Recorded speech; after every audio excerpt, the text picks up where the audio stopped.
Hello. Hello. Hello. Hello. Hello. Hello. Hello. Is this thing on? Hello. I was just gonna say hello for like the longest time. I just didn't want. Yeah. Yeah. I was just gonna keep saying it. Just gonna Hello? keep on going. Hello. Hello? Hello. Hello. Hello? Hello.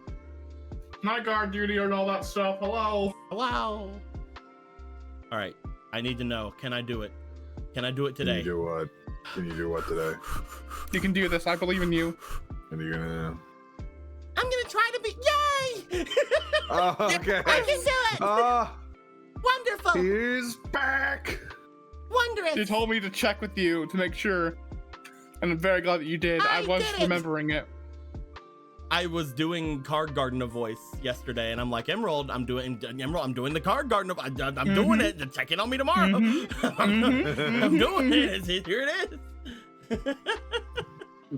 But yes, hello. We are back playing some Zelda today.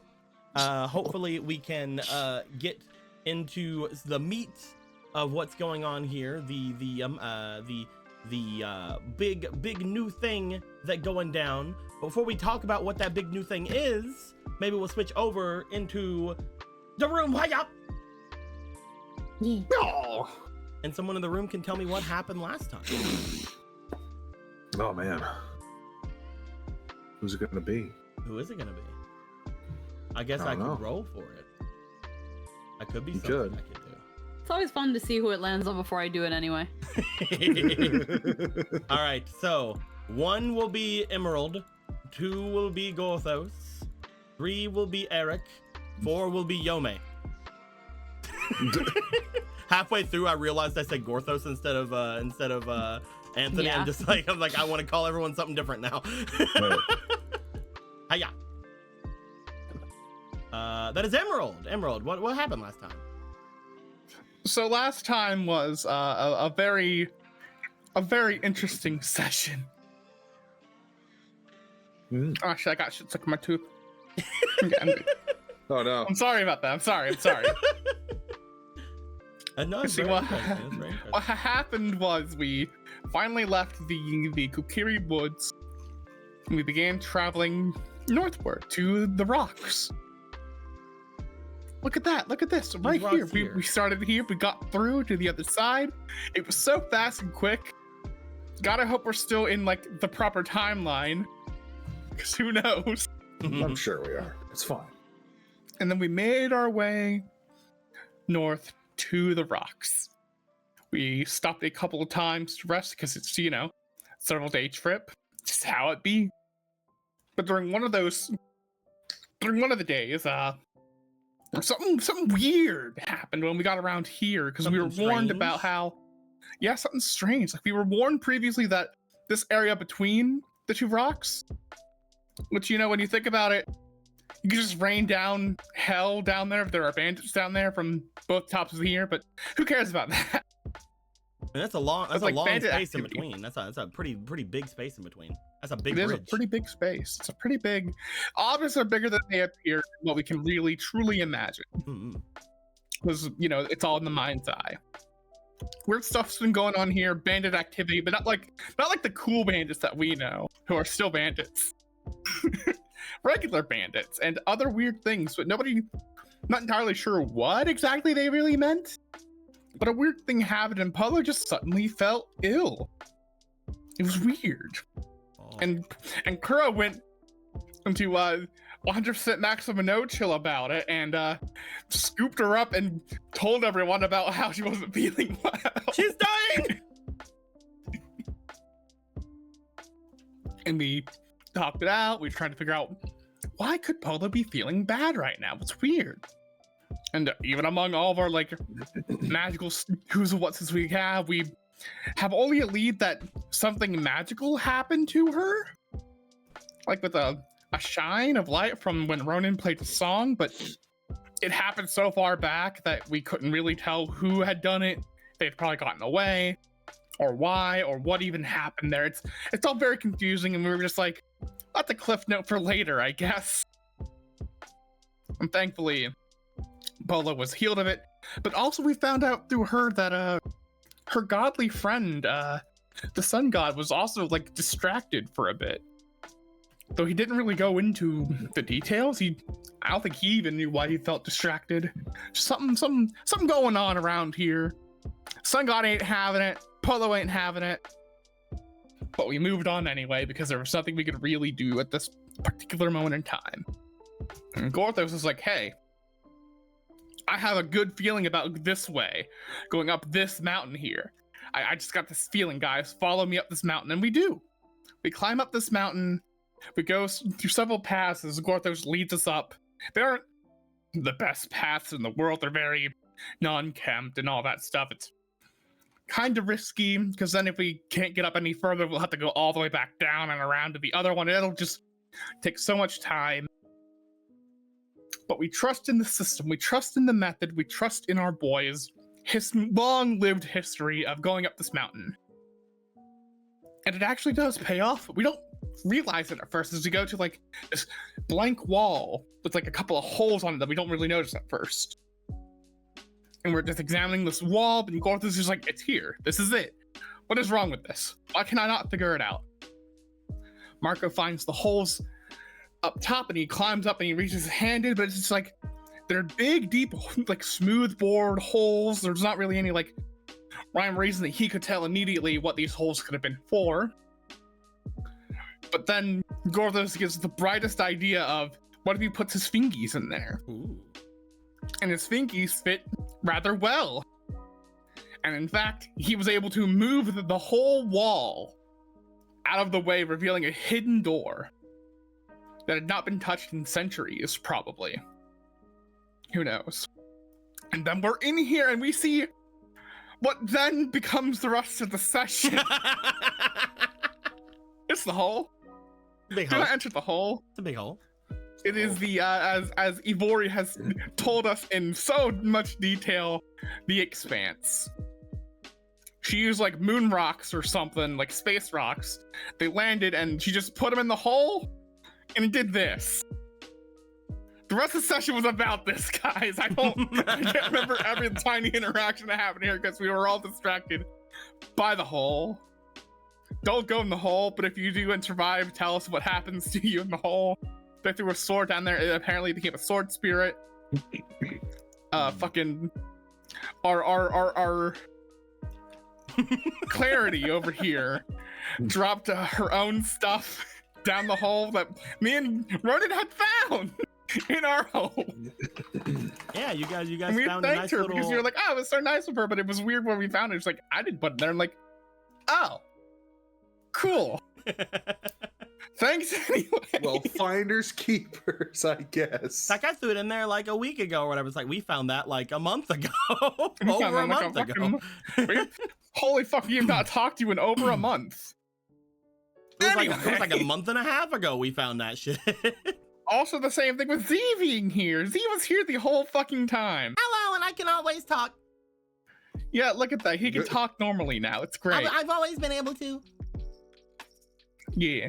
Good We talked job. to Ivori about not just the hole, but about the keg and about other things going on up here and what we're planning to do, and about our house being the, you know, the stage of creations bit.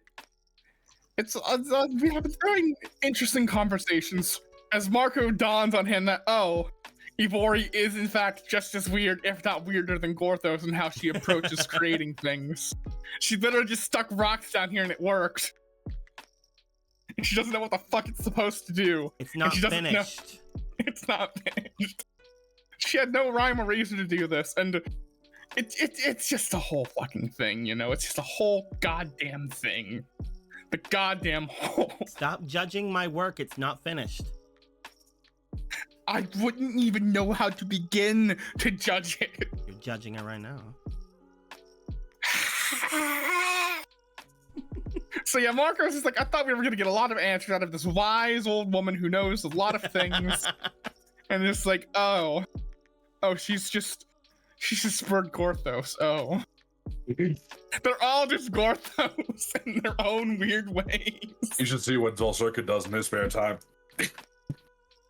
I don't want to know. My soul. He owns my soul. I don't want to know what he does in his spare time. Oh yeah, you still think that? Yeah, probably. So regardless of that, we talked to her. We found out that there are other witches here that are staying in like the mines. Deep in the mines is Gorthos' workshop or something or other that's important to him. We're gonna go check that out in a minute. The children over here are yearning for the mines. We know this. At some point, we have to go down there. We met Forrest and his student Callity, which we had met previously, and Callity does not in fact have a stick up his ass anymore. Who thought? Forrest is nice. He is apparently so old that he knew the stage of creation and found out a lot more about how he did his things and was very impressed by it. He's very neat. I like him. I want to talk to more of these people. They're pretty nice and they're pretty interesting. And the last thing that I'll end this off with, in case I'm forgetting anything else, because I want to mention it because of just how savage she was. Our hangry girl Polo just completely destroyed not Sasuke over here by mentioning his empty bed again, and he just wanders off, feeling defeated again. This poor lad did not deserve it. Polo is a savage. 11 out of 10. Do not get on her bad hangy side. Shutting gun. I hit you with the Amaterasu, man. You better watch the fuck out. Oh, and Polo, I gave the doorknob to Polo. Polo put her on the door here, and now we can go home. Yay! Yeah. Good job, good job. If there's anything else I'm forgetting, I am sorry. Little minor things. You guys did all crowd around the hole and start asking questions about the hole and deciding things about the hole and yada yada. That's whatever, you know, the same old. But one thing is that our boy over here, our boy Forrest, said something about wanting to see the Lake of the Goddess. Which I said like Hylia, but it's kind of not like Hylia because Hylia doesn't. Don't worry about it. But don't worry about it. It's the Lake of the Goddess. They wanted to see them the Great Lake. At which point Ronan did say like, oh yeah, I can fucking take you there whenever, dude, whatever. So that might be something that happens at some point. And there are some other people around here. There is Ellen up here and Riva. You guys finally learned that the crystal in the middle of Riva's head meant that they're a witch. Which I thought was hilarious. Yeah, we just didn't think about it too hard. She appeared like twice and disappeared for most of the game. Like it's hard to remember all the little details, and they got their little things dyed. Look at that. Yeah, they're the dye people, so they actually got these dye things. People. I have mentioned. I'm not sure if I mentioned it on screen or if I mentioned it just to you guys, but these are actually the original designs for Riva and Ellen. Whenever Lindo had made it, and the reason that they have a blue robe here is because he originally based Ellen off of me. So that's kind of funny. But I decided to give them their original outfits because they've had some travels too. They've did their own things. They've done some things going on. But yeah, that was mainly everything. Thank you very much for that. Let's go ahead and give you. How about you have a couple explanations? Here you go. It's been so long since I've done this. I got two. Wow. Two of them. Oh, and I gave her the cake card. You did do that. She tried taking it from you without that. She tried taking it without me, but you know, I was like, no. And apparently she was impressed that she could not just take it from you. Yee. She was like, oh. We aren't just some people that you could hit with a hellfire and be done with us. I mean, we don't know about that yet, but and I have it in a dagger. I'm waiting for the right moment to use it on that fucking sage. Before anything, everybody had said they were going to go off to get different things going from their sides. Ronan, you were making your way off with Obra, I believe, which is why you guys are very close to the sides here. Polo, you're going to be making your way off to start making some things because you hangry. Yes. Most likely, most likely people who are hangry will be following you. That being said, Marco and Gorthos, I'd like to know where you guys are wanting to go. Oh yeah, we had somewhere to go, didn't we, Gorthos? Probably, I forget. We have to go pick up 2 particular people who look very much the same. And one of them's not your goddess. Yeah, that's where Ronan and Over are going. Yeah, they're gonna go pick up Zelda. And, Oh, that's where you 2 are going. yeah, I thought yeah, you were doing yeah. something Yeah. else. That is on There's- me. There's Hangy and brothers. If you want to come with us, that's totally fine. It's up to you guys. What about you, Gorthos? You have an idea where you want to go first? Barney wants to break that vault open because I'm deathly curious. You could definitely walk up there and just stay here for your rest. You want to do that? You know, I want to explore a little bit, but you know, also if I leave this hole, someone's gonna jump in it like it's a fucking pool. Let's find out. And Just I will look at swimming in the it's- endless darkness. I'm sure he's fine. But no, you're decently sure no one's gonna jump to their death. I know, it's just a funny joke. In all honesty, I think exploration might be on Gorth's agenda since this apparently is something that used to be his fucking garbage hole. Definitely. So Gorthos is gonna stay here looking around this place. Marco, since you do know that Ronan and Obra are going off to get Matilda and Zelda, what about you? Do you want to do anything in particular different, or do you want to go with them? If it doesn't mind, I'll go with them then. Okay. Yeah. Yeah. You guys will go on the retrieve princess and hero arc. The arc of I'm sure that the arc will be rather fruitful and will last several episodes. As you guys head off for your things, Polo. As far as going off and getting your hangry on, where in particular are you going to be going? Are you going to be going back home? Are you going to be going to the farm? Are you going to be going anywhere in particular? You can also make your way to the light tower. Up to you. So right now she doesn't have any particular reason to go to the light tower, so we'll probably narrow that one out. Okay. Either 2 choice ends in food and a brother. But let's go towards the home and thus Castletown, because that's the brother that is still skeptical because they don't want to see the other brother. So Okay, definitely. Yeah. You make your way going toward Castletown. You're decently sure you could sniff him out if he's anywhere in the vicinity, and if not, Orion probably could. Is anybody going with you? Are you wanting to bring anybody in particular with you in this endeavor? She will bring Kuro. Okay. That is one person and that she is definitely making sure she brings. Everybody else, I think she's fine, but Kuro definitely, because she also has a feeling that Kuro worries about her anyway. I will assume that Aziz is going with Ronan. Yes. Sure. Oh, and Acer. I'm always carrying Acer, but we always have a heckin' Acer, but we're definitely bringing in a Kuro. Okay. So people who are still going to be here is going to be Nimbus and June. Trying to figure out what's going on there. He's going to be sticking around Gorthos because that's his way at the moment. His Nindo. Speaking of which, maybe they'll hang out with Sasuke over here. Why does she keep bringing up my nest? I am very sensitive about this. It's just, she keeps doing this, guys. I don't know what to do about this. I don't know how to feel. I don't want to be a dick because I don't want to. Your existence and your barren nest depend on it. June can possibly, talk to him about all of the different training that Rito go through, because June apparently went through that, being an elite soldier. We will assume that the larger of the friends here, such as Magic Frog and Dawn, will most likely stay. We'll have Radon hanging out with Magic Frog the whole time. Yep. That way that, nobody in town sees a Dodongo towering through the streets and destroying everybody.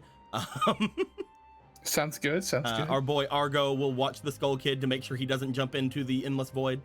Okay then.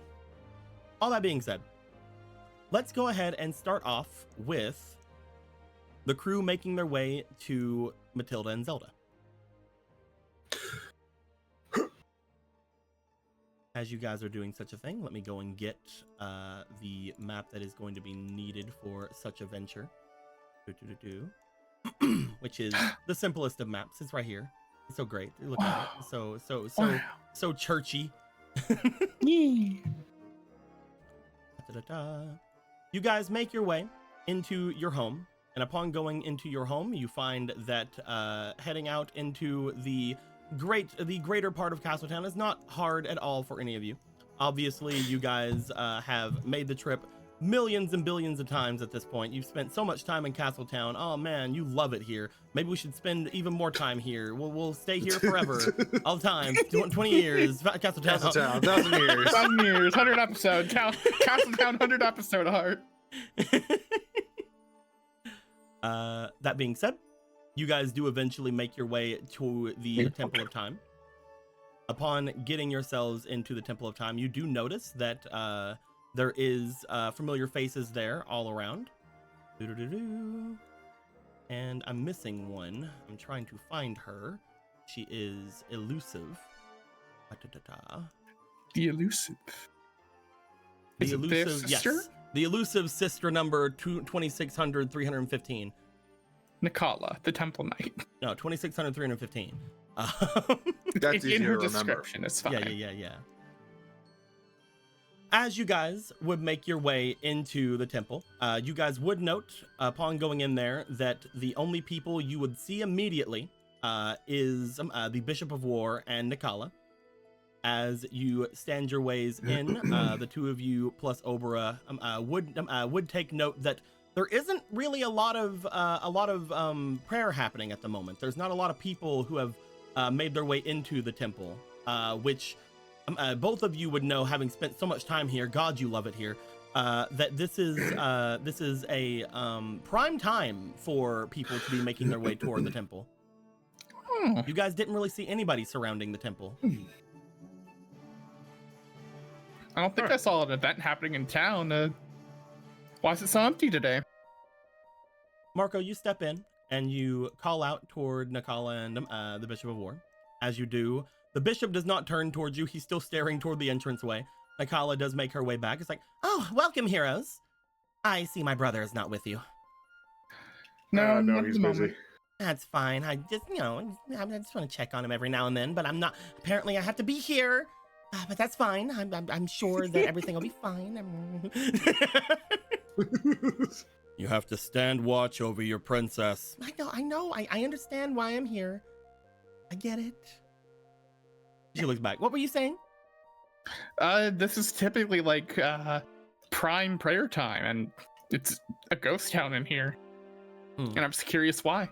Oh, well, because the hero and princess has been making their way through here, going into the underground as much as they have, we've been changing the times for mass ever so slightly throughout the events here. Unfortunately, the people, while they do understand that some people here are less than reputable, a lot of times it is also seen as a bit excessive by the king to make sure that his daughter is safe. So we've been sort of keeping everything in line as much as we can. There was unfortunately an event a couple of days ago that caused us to crack down on things a little hard. Oh, yeah? The princess had collapsed inside of the temple. Oh, no. What happened? We did not know Dungeons we didn't know at the beginning, but thanks to Aga and Pika, we were able to find out that there was some interference by one of the guests. They've been apprehended and taken down toward the dungeons, but apparently they had tried to cast some kind of spell onto the princess. Huh. Oh. Any ideas what kind of magic? It doesn't matter what kind of magic it was, we could have been able to easily get through it without such a commotion. As again, he still has not turned back around. Such an attack is not something we can just ignore, though. How did she feel after it happened? Did she feel ill? Far from it, actually. They've been going deeper and deeper through this ever since. After she awoke, she seemed to have some sort of renewed vigor about the place. Huh. Weird. They should be making their way back up soon. The bishop has been noting for them to stay around the upper floors whenever it gets near dark. Makes sense.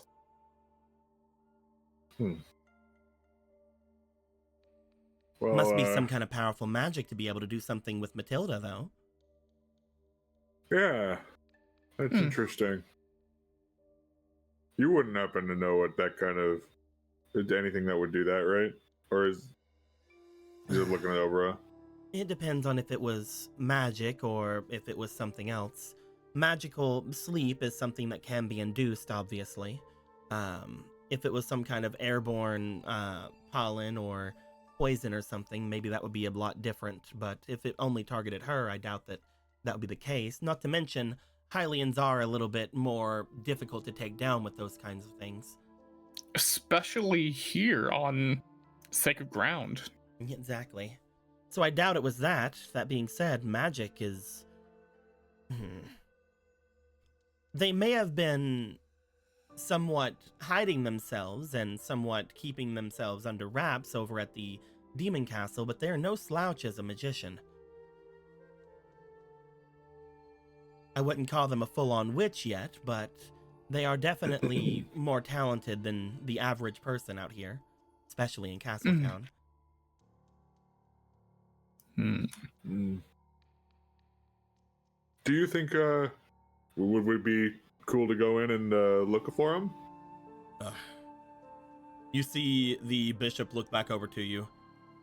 They're already on their way. I would say about 5 or so minutes.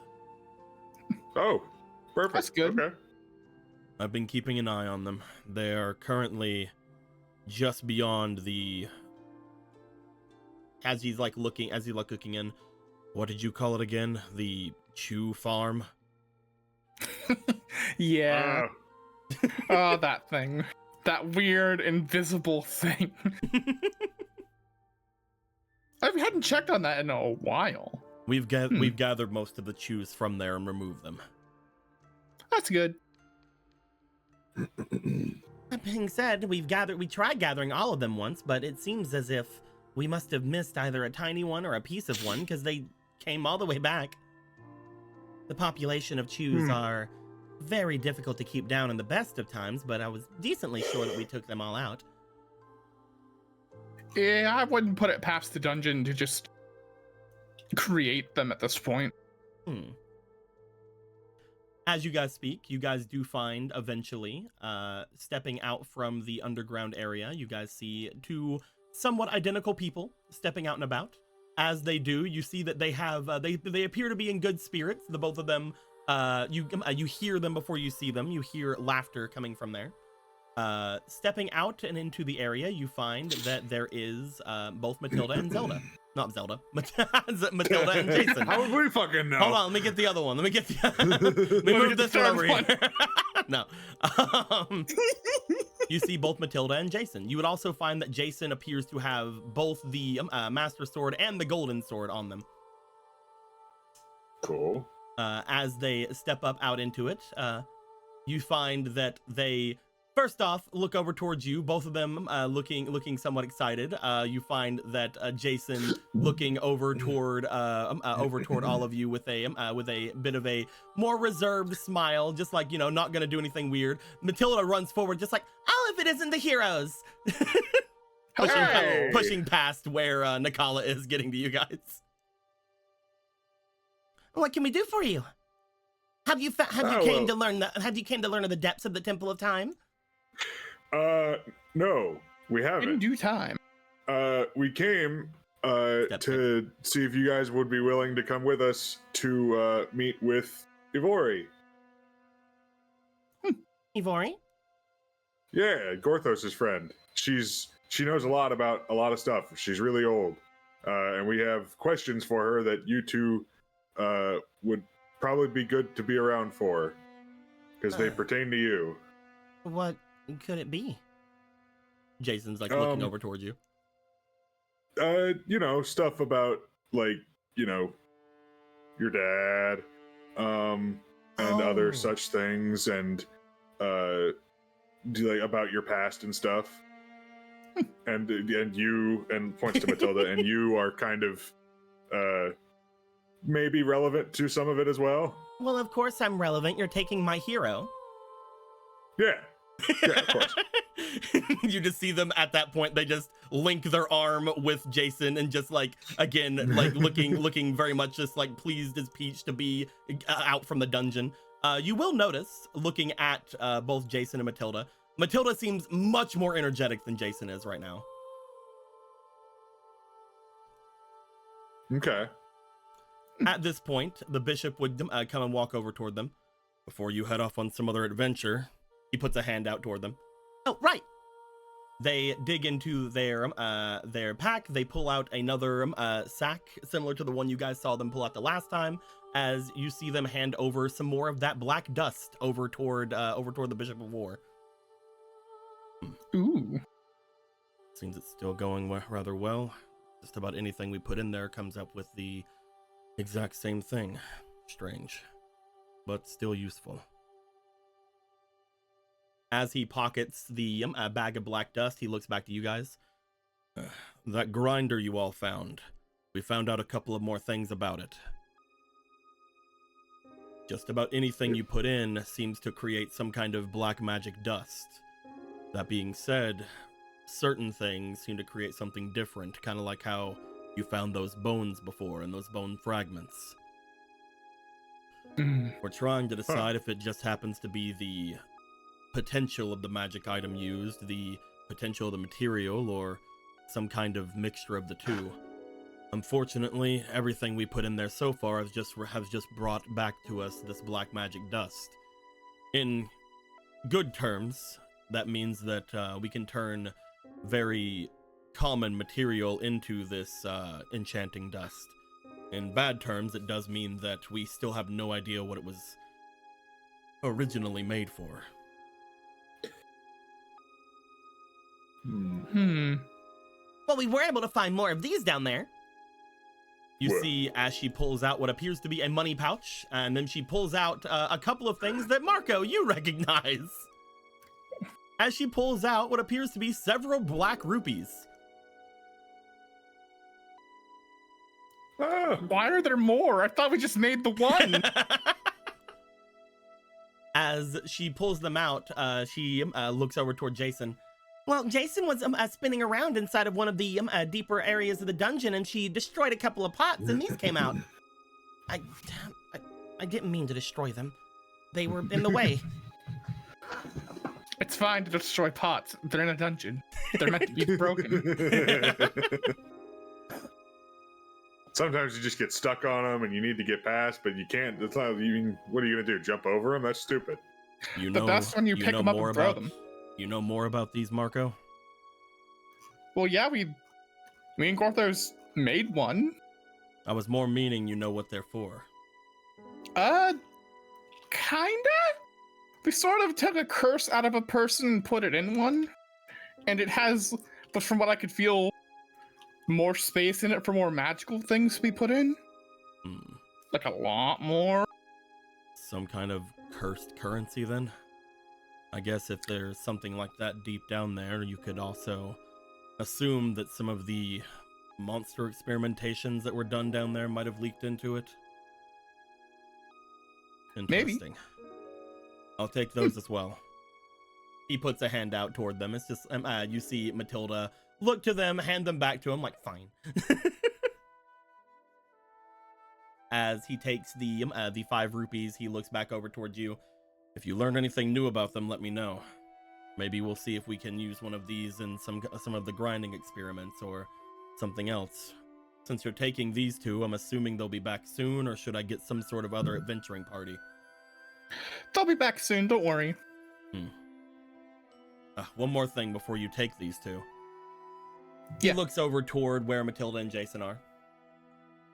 Any more feelings, rumblings happening? Nothing this time, no.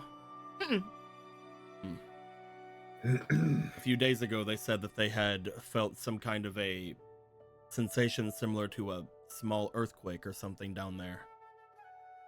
But we didn't feel anything up topside. I'm wondering if that's meaning that the dungeon isn't expanding again. Potentially. It usually doesn't happen that way once you get to the end of it, which makes me believe we've not made it to the end of this one.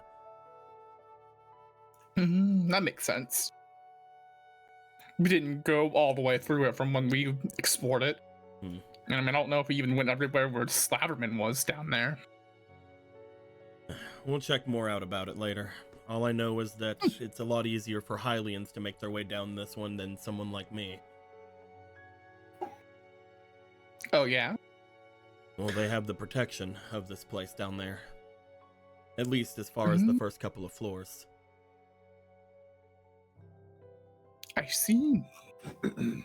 Well, if you want us to go with you, then I don't see any reason why not. You see, Okay, cool. Step, step. All I'm right. trying to grab them. You see, step, step, step, step, step. Step, step, step, step, step.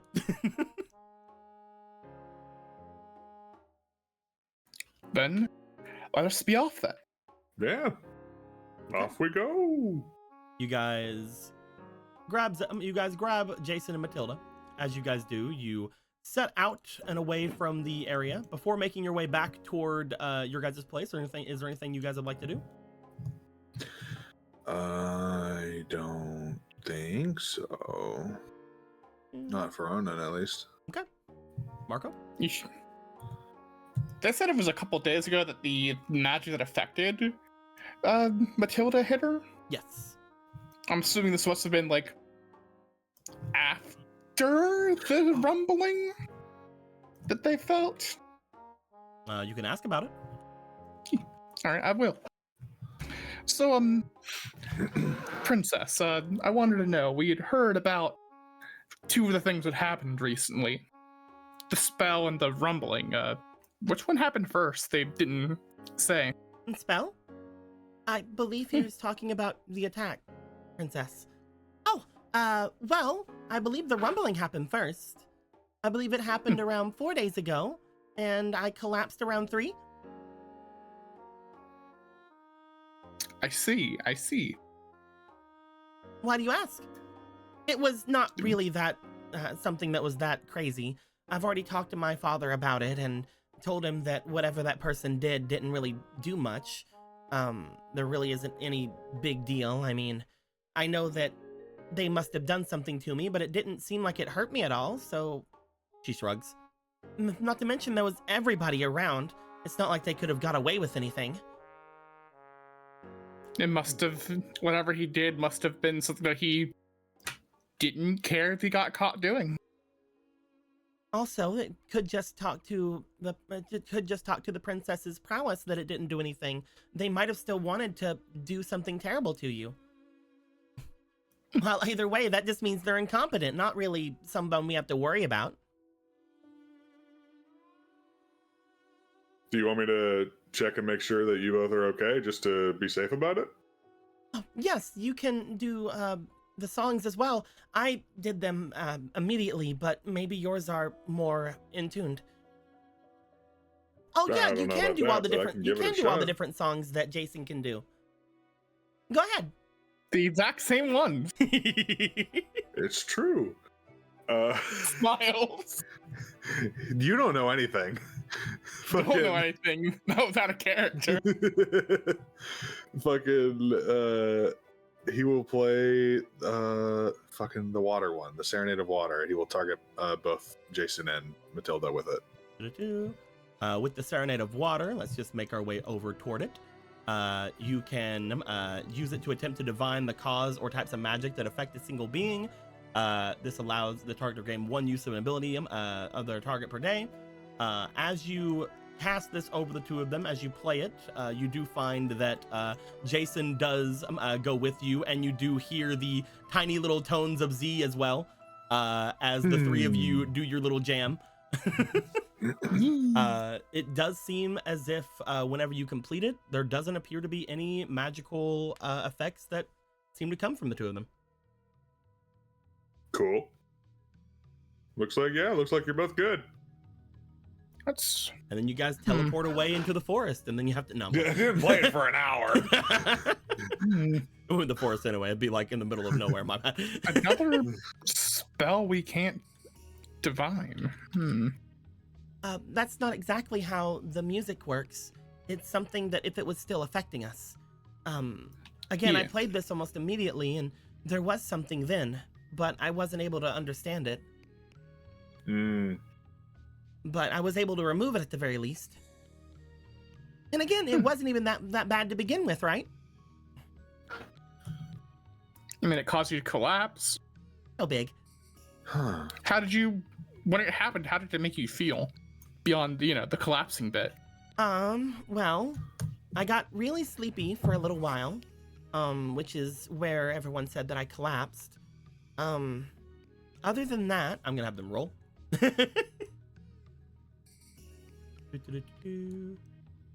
I believe in this princess to recall That's this an 18. magic thing. Ooh. Nothing, not a damn thing. No, I'm playing. I'm gonna wring your fucking neck. As they stop to think. Well, I suppose there was one other thing. I had a dream whenever that happened. What about? She starts to close her eyes and think. It was less of a dream and more of just, I guess, a rehash of some things.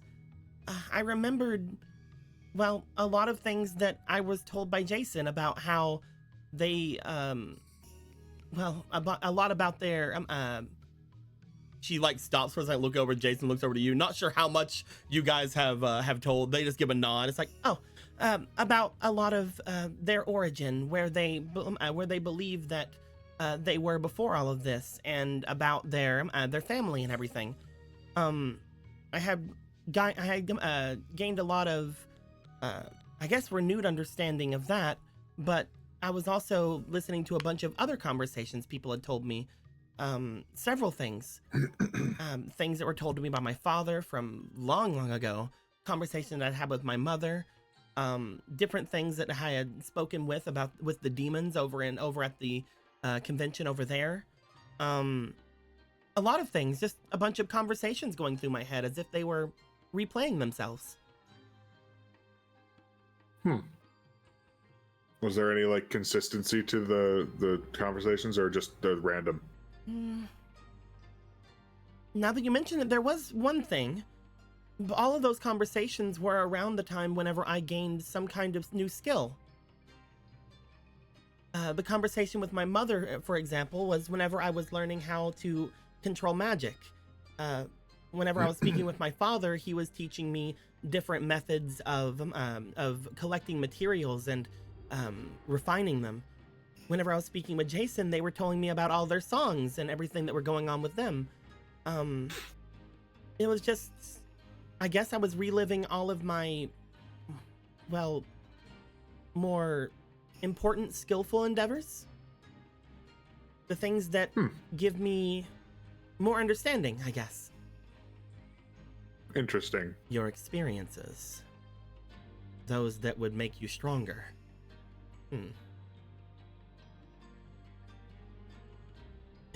We can only think that if that person did that to you on purpose, they were trying to use that information somehow, or gain it, or something. She looks over towards you, Ronan.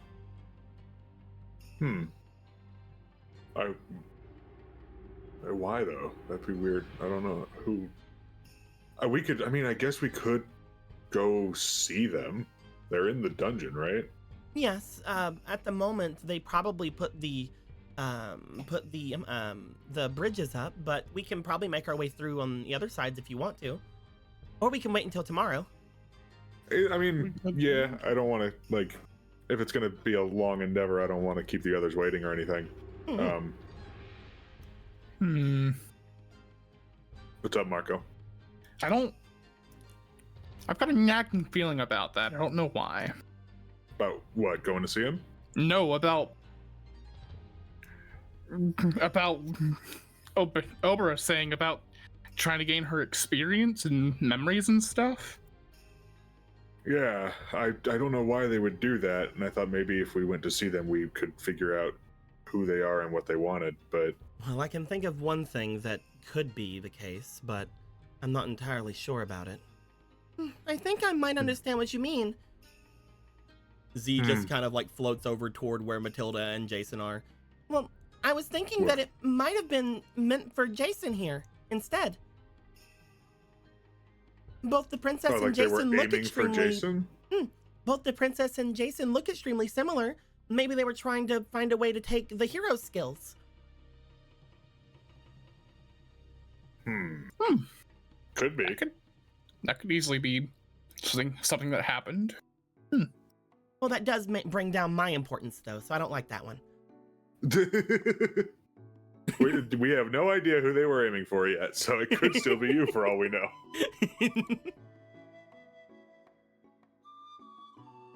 Either or could be the case. But do we want to head back for now and maybe go see them like tomorrow or something, or do we want to do that while we're here and then head back? Looking to Marco. I wouldn't mind either case, honestly. I believe that if it is something we need to figure out, we could most likely try to do it whenever there are more of us around. Who knows what kind of magic that could do if it could affect Matilda, so there's no saying it couldn't affect either of us. Looks over toward Ronan. That's fair. Yeah. The only might one be here good who to would have a more stronger chance of not having it affect them are the three of them. Motioning toward Jason, Z, and then to Marco. That also being the case, if they had planned on using it onto the hero, it may be even more powerful. Okay, so wait until we can get Polo and Gorthos in on it and then go about it. Sounds good to me. Sounds like the safer option, yeah. Okay, sure. We have time before the big thing happens in the coven, so, you know. Yeah. Then shall we make our way? Yeah, let's move. All of you start to make your way through the streets of Castletown. Once again, it is getting later on in the day. The night is slowly falling. You do note that as both Matilda and Jason had said before, most likely the castle has closed itself up for the night. As you all would make your way off, we will see going over to Polo.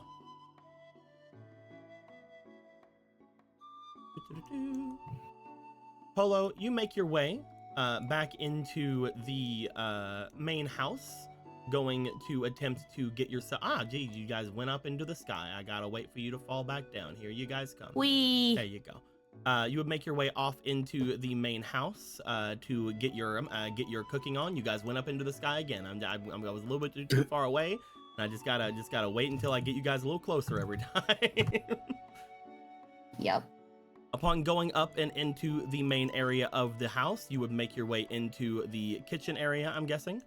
You would be followed by not only Koro, Orion, and Aster, but also it seemed that Sierra would make their way off with you. Since you were the one that brought them on this adventure, they're mostly just like going like, I'm not gonna fucking stay in this cave, this crazy witch cave where they can throw me in the thing. No. Throw you in the dungeon. They're gonna throw me in the hole. You do find that both Kuro and Sierra seem to be off on the side watching you as you start to prepare to make something. As you are doing such a thing, you would make your way to the home. There's no Shefos here. You guys know that Shefos was left in the farm area. What would you like to do while you're here? Let's see. With that being said, I know that Shefos said with the enhancements to the house, it was possible to conjure actual food. So there's hoping we can do that. We can do a heckin' conjuring of real food. You make your way over toward the shelves. You know that usually when you go to use them, they just sort of bring themselves to you. Shefos would be the one that would know how to do this a lot more than you. That being said, though, as you go over to it, why don't you give me a magic check? Alrighty. Let me just go over towards my... Okay. I'll just put one back. Okay. 19 plus 1 with a magic of 3. That is a 23. You find whenever you open it up, that there does appear to be the normal things in front of you. You can tell, however, as you look toward like one of the apples that are here, it does seem as if anything that is here does seem to be actual nutritious food. You can't create anything magical, like you can't create something with like super magical effects, but these are now looking to be actual real nutritious food. Yeah. All right. Something we can probably even take on the road with us. I have no idea what sort of food they've got over there, but something tells me I shouldn't trust it. I think that everything looks good right now. Flutter, flutter, flutter, flutter. Flutter, flutter, flutter. Flutter, flutter, Well, flutter. there's a variety of things we can do, and find a way to give it some sort of portability. Like Like a big Modeus's bag. Well, I was going to say like Mr. Modeus's rice balls. Oh, I do not know how to do that. Oh, it's actually rather simple, at least from the looks of it and what he explained. And you can put a variety of things in them. You can just put in vegetables, simple seasoning, and it just be the rice. You can put in several bits of sliced seared meats, or even fish. Fish on the go. Looks at Sierra. She's just like, she was just like staring. When you mention fish, she does look at you like with a bit more renewed interest. And she's like, I mean, fish is hard to be portable. It doesn't keep very well. Are you sure? Well, I've had the idea of maybe dicing it and even flaking it a little bit and incorporating it into the rice. That way, in every single bite, you get rice, seasoning, and fish. I do think that we should still eat it rather quickly then, instead of holding it for too long. Oh, probably. I think even that for its portability, a rice ball will still expire after some time, but it should at least allow us to take it back to the rest of the camp. Well, the crew. Also, I'm just very, very hungry. I wish to devour absolutely everything. Just looking through the cabinet.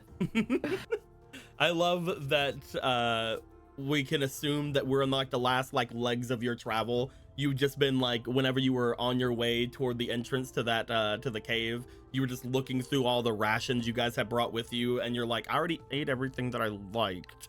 There's nothing here. There's nothing but radish. I don't think I like radish. At least not just raw. There's Who nothing brings but raw? beets and radish, and I don't understand. Here's the thing, I like beets and radish. The problem is that the beets aren't grilled and the radishes aren't cooked. You can't just eat these raw. So you were Anywho. wanting to potentially make some rice dishes, some rice balls and the such. Yes. You do know this would be one of the first times you've made something like this. You do have reference though, because you did watch the dishes that were made for you by. Let me find them again. I can't remember where they are. Mr. Demon Man Modeus. I'm trying to find him so that I can show him to other people so they can remember. He's here somewhere.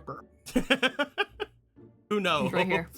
There he is. Hey, our boy Modeus, who made a bunch of different what we would know to be Asian-inspired meals over by the demon over at the Demon Manor. Over in Hyrule. You do know that because of that, you will have a little bit of a harder time recreating them. However, you with your skill, you do think that you probably could at least do the more simple dishes. The ramen themselves that he had made, the different soups, you're not entirely sure you could recreate off the top of your brain. Maybe you could put some soup and noodles together and make like a facsimile of it. But as far Just as instead invents chicken noodle. exactly. But you do think that the rice balls are something that are within your capability, obviously. It's just rice and stuff. Exactly. Go ahead, and whenever you are going to create the rice, the most important thing to make out of all these, from what I understand, is the actual sticky rice. So go right ahead, and we won't have you roll for any of the fillings. We will have you roll for the rice in general. We'll see how long it takes you to kind of get this going. Yeah. The idea here is that these are generally quick. You can make a lot of them, and they'll be filling. Yeah, exactly. Roll me for your diligence. 11, 13. Wait, no, that's 14. With the diligence, that's altogether. 19. Yeah. You do find that it does not take you long to get it right. You do mess up the first batch of them. You're not making them quite sticky enough. You decide to put that off to the side, like I'll make something else with that. But the second time you bring it out, you do make them a little bit drier, but you do keep a little bit less of a porridge-ified part of it, and it does seem that they are able to keep their shape rather well. You think you did really good for just having known how to do it. Hell yeah. We'll save the botchy crap for like rice pudding or some shit. Exactly. You start to make them. Again, I won't have you roll for the ingredients. I'll just have you basically tell me what you're putting in there. You're putting some fish in there, which whenever you look into the cabinets for fish, you do find that there are fillets there. They're not like actual just full fish flopping in the counters. Hell yeah. That'd be funnier. We're creating literal life. Usually our giant bath is actually a pond in our basement. It fills up with magic fish when we're not looking. But you do find that there are some large fillets of fish. You're not entirely sure what fish, but there is fish. Probably tilapia. Most likely. It's very, very, very common. Hyrule bass. Hyrule bass. There we go. As you get your Hyrule bass fillets, you go out about preparing those. Do you want to put anything else inside your rice balls? We believe in salt in this house. We believe in salt. You look inside for salt. You see an entire chunk of rock salt. I'm playing. Just a fucking an actual just rock. Just find a fucking cheese grater and grate the salt with the cheese grater. One of these is gonna break first. No, I have this. I can do it. Pull out your hammer. No, he just fucking brings it up to his chest. Ah! No, I'm playing. Bring it to his abs. Grinding it against his abs. I thought you were gonna have him just crush it in his hands, but no, this is better. But no, he helps you out getting the salt grinded down. Then you guys realize you can just get salt like regular salt. You're like, oh, never mind. And you're able to make quite a few. Between all of you, you're able to make quite the number of them. For some reason, every now and then a rice ball seems to disappear. Kuro seems to notice this more than you two, as both of you know exactly where they are, as both of you have taken one each. It's just like while you're making, you're just eating one. I thought we had 4 inside that plate. What did the? I guess I made a mistake. No, it's fine. Oh yeah, never made mistakes. Just looks at. Everyone makes mistakes. Can I at least take this as a sign that they are to your liking, Your Majesty? They're very, very good. Wonderful. Also, thank you for saying that. Don't say that in front of people that actually have that, because I've been yelled at. But I do like it when you say it. You're welcome. Also, I like that you say it, because you are also that, but you're not making a big deal out of it, and I really like that. She's been getting in trouble a lot. Yeah, she's been getting in trouble, and she's just like, I don't want to get in trouble, but it is my title. I got really used to it, and then everybody got mad at me, but I kind of like it, though. You make enough to bring back to the amount of people you are decently sure are in your immediate party. You don't know if you're gonna make any for all of the witches at WitchCon. unless they ask you. They can keep conjuring their fucking gruel. Worst case scenario, I give most of these to Vega as, please, you said you would. Speaking of which, after you make these, you do find that Kuro and Sierra would go to start wrapping them up. You have your idea though. You want to make sure you can find him. You and Orion make your way out of the place after finding out how to do your stuff. It is late in the day. It is getting into the night hours. As you step out and look out into the streets of this place, you get a little bit of hiff. You get a hiff of the air. Hiffing and a whiffing. You sense demonic presence, but it's not Vega. You hiff around. You try to figure out exactly where it's at. You do know that there is a hint of a demonic presence over by where the Temple of Time is. You know that to most likely be the Bishop of War.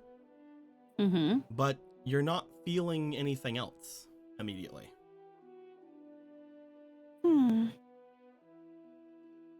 He said he would be here. And I'm not quite sure if Uncle would know where he is. And you smell nothing, do you, Orion? Just picks up the dog.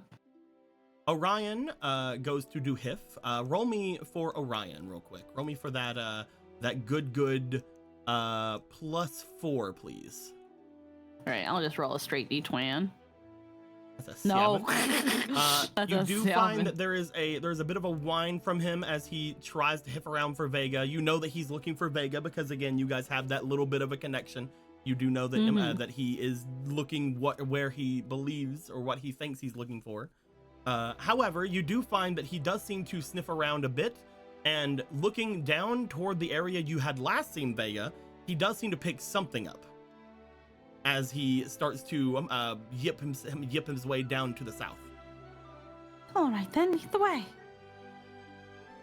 You guys find your way going down into the southern part of Castletown. You do find that going out from the doorways of the main section, as a hero, you can just kind of come and go when you please, despite the doors being shut and all that good stuff.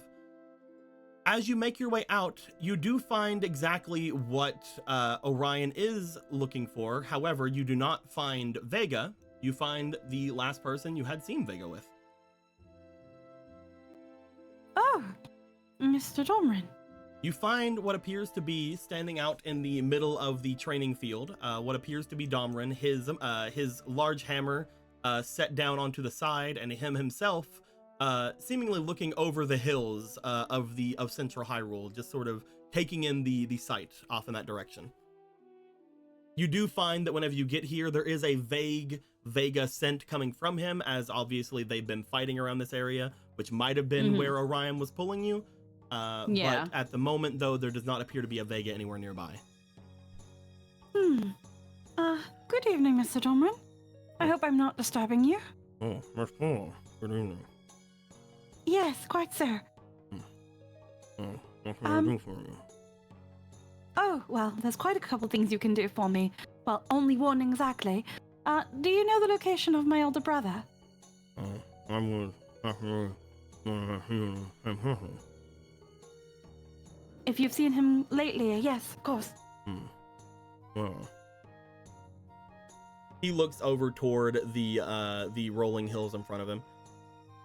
We were supposed to meet here to do training every now and then, but he hasn't shown himself in around 3 days or so. 3 days he hasn't shown himself. I'm worried, but it is your brother, so he can take care of himself.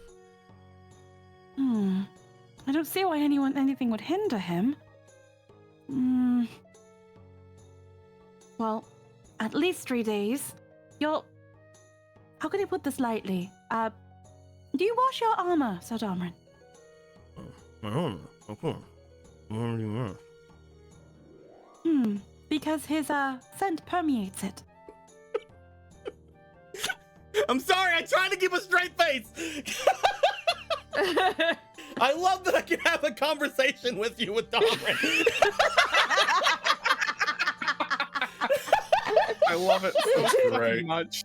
It really is phenomenal. It's just not even a bit. It's just genuine.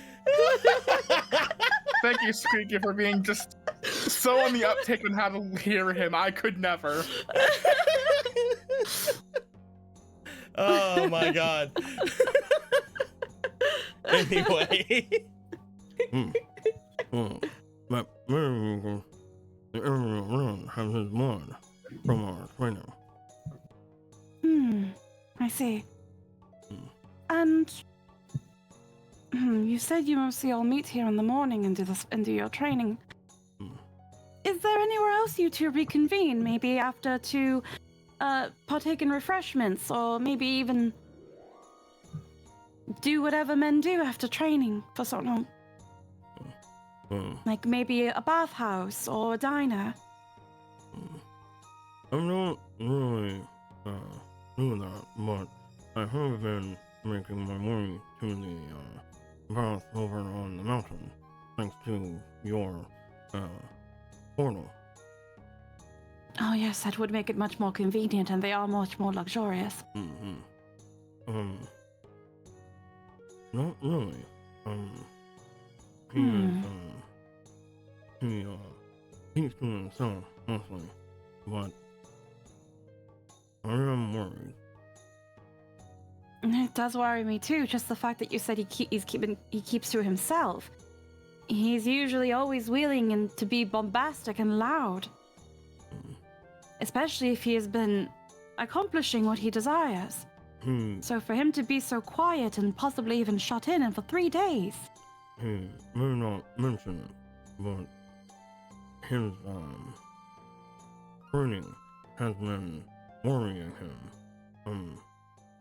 The fact that he can be hurt does seem worse for him.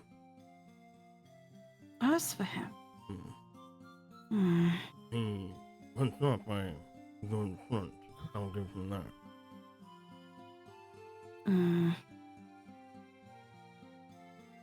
The only other place I could consider him possibly being is over at the manor. But if he catches the scent of Brother Hadar, he would probably avoid it. You can ask Pika. Pika? Miss Pika? You can try to divine him. Oh, I had not thought of that. Thank you, Mr. Domrin. I will go see Miss Pika at once. I will make my way back to the castle if you need me. Yes, of course. Thank you. Let us go, Orion. Have a good night, champion. Yes, thank you, Mr. Domrin. Have a wonderful evening. God, I love this. Demon ears. I know that like if you really listen, you can hear it, but like it is so impressive to me that you would catch almost every word, if not every word. there are some sentences that are a little bit muddled, but again, it's like it's kind of like when I just keep my mouth open and I hum out like a little bit of air whenever I'm doing things, and like it's I just move my open mouth a bit to like make the different noises. Very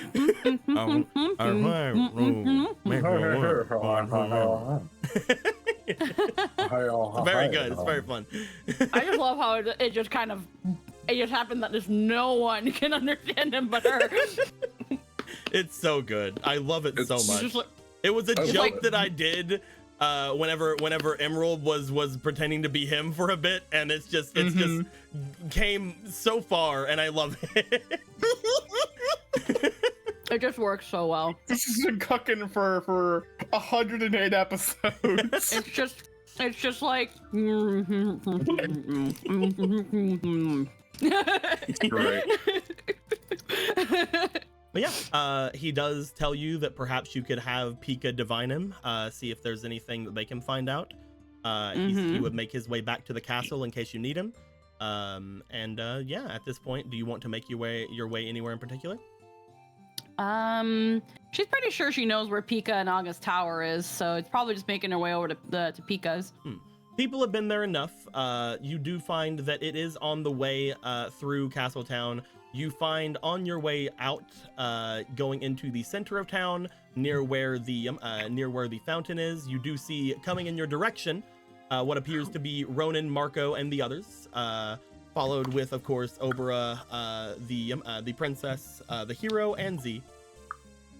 As you guys would find each other near where the fountain would be, off in central Hyrule Castletown, you guys see Polo, followed by Orion, making their way from the south.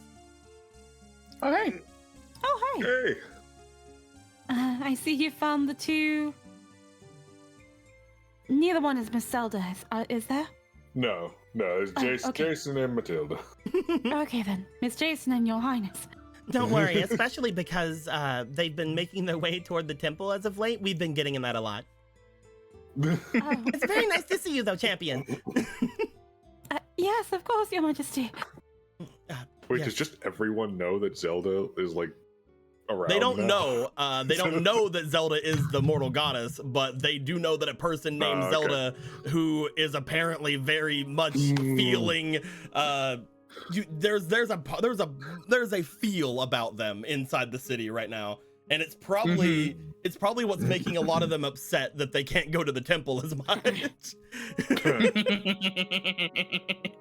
Matilda runs up to you. They go to take you into a hug before motioning back over. We were just making our way back to your place. Oh, then you can probably all help Mr. Kuro, Brother Kuro.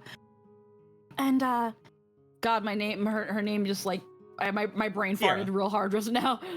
and Miss Ciara with some of the food I made. It's not too much, but it should be something to ration out between everybody. Oh, Okay. If you don't mind. Thank you. Definitely. I'll try my best not to ruin any of your food. Oh, it should be rather easy, in fact. Not to ruin it, to transport. To transport, not ruin. I will do my best.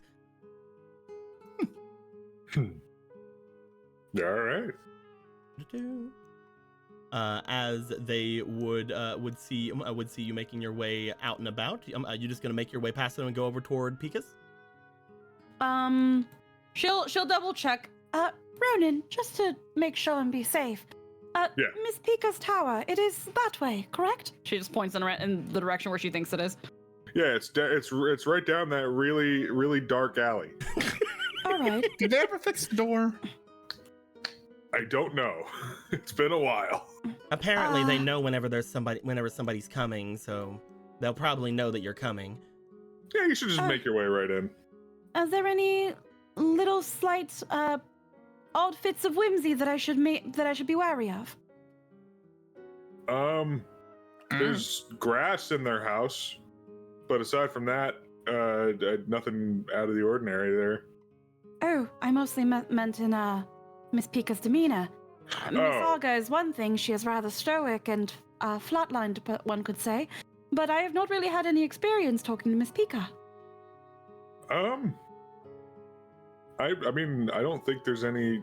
Just she's very like fanciful and likes doing weird, fun things. I don't know. Quirky and eccentric. Yes. Quirky and eccentric. There you go. Those are the words. Okay. All right then. Thank you. You then start to make your way toward the dark alleyways through Hyrule Castle. Thanks. Thanks. Being heroes of Every time we've gone down that alley, there's been the joke of it's in Murder Alley. So I'm just like, Well, you make your way to Murder Alley. Now you'll get murdered. Going into this place, obviously, if we get the main map over here, I don't really want to go because we're just gonna put it right away. That's okay. It's just a circle. It's kind of Whoa. Whoa. nice circle. That's a great circle. I really love it. I love it. What It's so good. What? Let's just hear it now. Maybe it's this circle. What the fuck? Hmm. Can I Edge of even the angle it so that it table. looks like a circle? How do you even do that? How you do that? I don't even know how you angle it. I don't. I literally just looked at the table and drew a circle. What the fuck? You clearly didn't draw a circle. How did you angle this? I'm just Oh. trying to get it to line up as a circle. Oh. So why are you drawing dicks? Yeah, why are you drawing a bit? Why are you drawing a big old? Anyway. There you go, it's gone. I'm gonna try again. What the fuck did I do? Well, I got I'm a here for circle another right one. here. What the fuck? You make It's your Bigger way. this that's time. green. Yeah, it's a big old circle. Oh damn, there it goes. I think it's because you're too close to the edge. Yeah, it's messing up like everything does. It could be, yeah. Yeah. But you would make your way over toward where the area would be. You find going off into the main section. There is a large bed of grass and such at the very bottom that you would know is large enough for a magic frog to go and sit. The doorway does not appear to exist. There is no door to make your way into this place. There's still the polite thing of even if there is no door, she must knock, so she'll knock on the door frame. You knock on the door frame, but looking inside, you do note that there is a large ladder just inside that would lead you up to the greater parts of the tower. Nothing seems to respond to you as you knock. Going over toward the ladder itself to make your way up into the secondary floors and third floors and fourth floors and whatever of the tower, you do find yourself going up and up and up and up. We need way more circles. Let's see here. Let's put another one over here. Man, I can make circles like crazy. I'm the best. Upon going off into the final of the floor sections of this place, you do find, just as other people do, what appear to be a split among the section here. A somewhat large open area with several different side rooms that kind of go off into the sides. Stepping out over toward where the center of this place is, you do see the little couch that Clarity was until very recently taking up. But on one side, you find that there is a door that is closed. On one side, you find a door that is open, and on the inside, you do hear someone giving off a rather echoey sort of do re mi fa so ra si do kind of thing going on, as if somebody is practicing their vocals off in one section. Oh, And again, that door seems to be open. hello? As you call inside, you do hear from the inside. Oh wow, you are rather polite. Come on in. I wasn't doing anything to have any kind of presence or I was just, doing some practicing as one would do. Where were you? Oh, of course. I'm very diligent. Come on in. Yes, thank you, my speaker. Upon making your way into the section where they would be at, you find that, like Ronan was saying, there are a lot of vines in this section. Some of them seemingly growing out from the windowsill that they have. Some of the other ones seemingly going around the bed that they seem to have piled quite a lot of things onto. Looking around their place, you see that there are something that Ronan would not have seen the last time he was here. Which appear to be several framed pictures and pictographs of what seems to be Domran in many different poses. Because they have pictographs now, you see. Oh my no. God. Wow. Some of where he's sleeping. Some of them appear Yeah. like he was staring straight forward for them. Some of them, one or two of them appeared like they look sort of selfie-esque with their in them. One does appear to be as if she had somebody take a picture for them, and the rest of them are candid shots that she could grab from any angle that she could possibly get. including one that appears to be him with Mateo off to the side, him walking into the bath that she is not allowed into. I see you are rather enraptured in Mr. Dormrin. Oh, I mean, with Mr. Dormrin. these little things, no, these are just, well, you would want pictures of your significant other with you around, wouldn't you? I guess I can see the appeal in having, I guess, a piece of them with you always, or at least a visual reminder. I can definitely see why these were popular in Gorthos' time. We need to honestly make sure that everybody gets some of these. Maybe even more, and maybe with more features. Maybe you might put a little stick on one so that you can get a better angle whenever you're trying to... Anyway, I'm talking way too much. I knew you were coming, but I've not really known why. What is going on? How good are your skills in divining the location of somebody?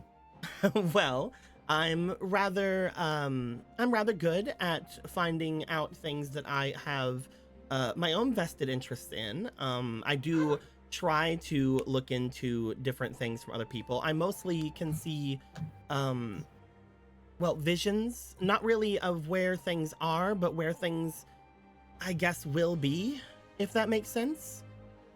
It's a start. Sometimes it is helpful. Other times it kind of just gives you whatever. For example, if you are looking for anyone in particular, I may be able to get you exactly where they will be in about 10 minutes, or I could get you a vague description of them standing in a room that you have no idea where the room is at a vague time. It's a little rough, especially since we've dropped a lot of the connection thanks to Ronan. Honestly, that connection with them it's worth it. It was worth to drop it. I see. But it has affected our powers somewhat. And you say that it is somewhat dependent on how invested you are in searching for the target. I will say that I am known to put more effort into things that I am personally invested in. That being said, I see. That isn't me trying to tell you that I won't put my best foot forward. It's just, my conclusions vary sometimes. I see.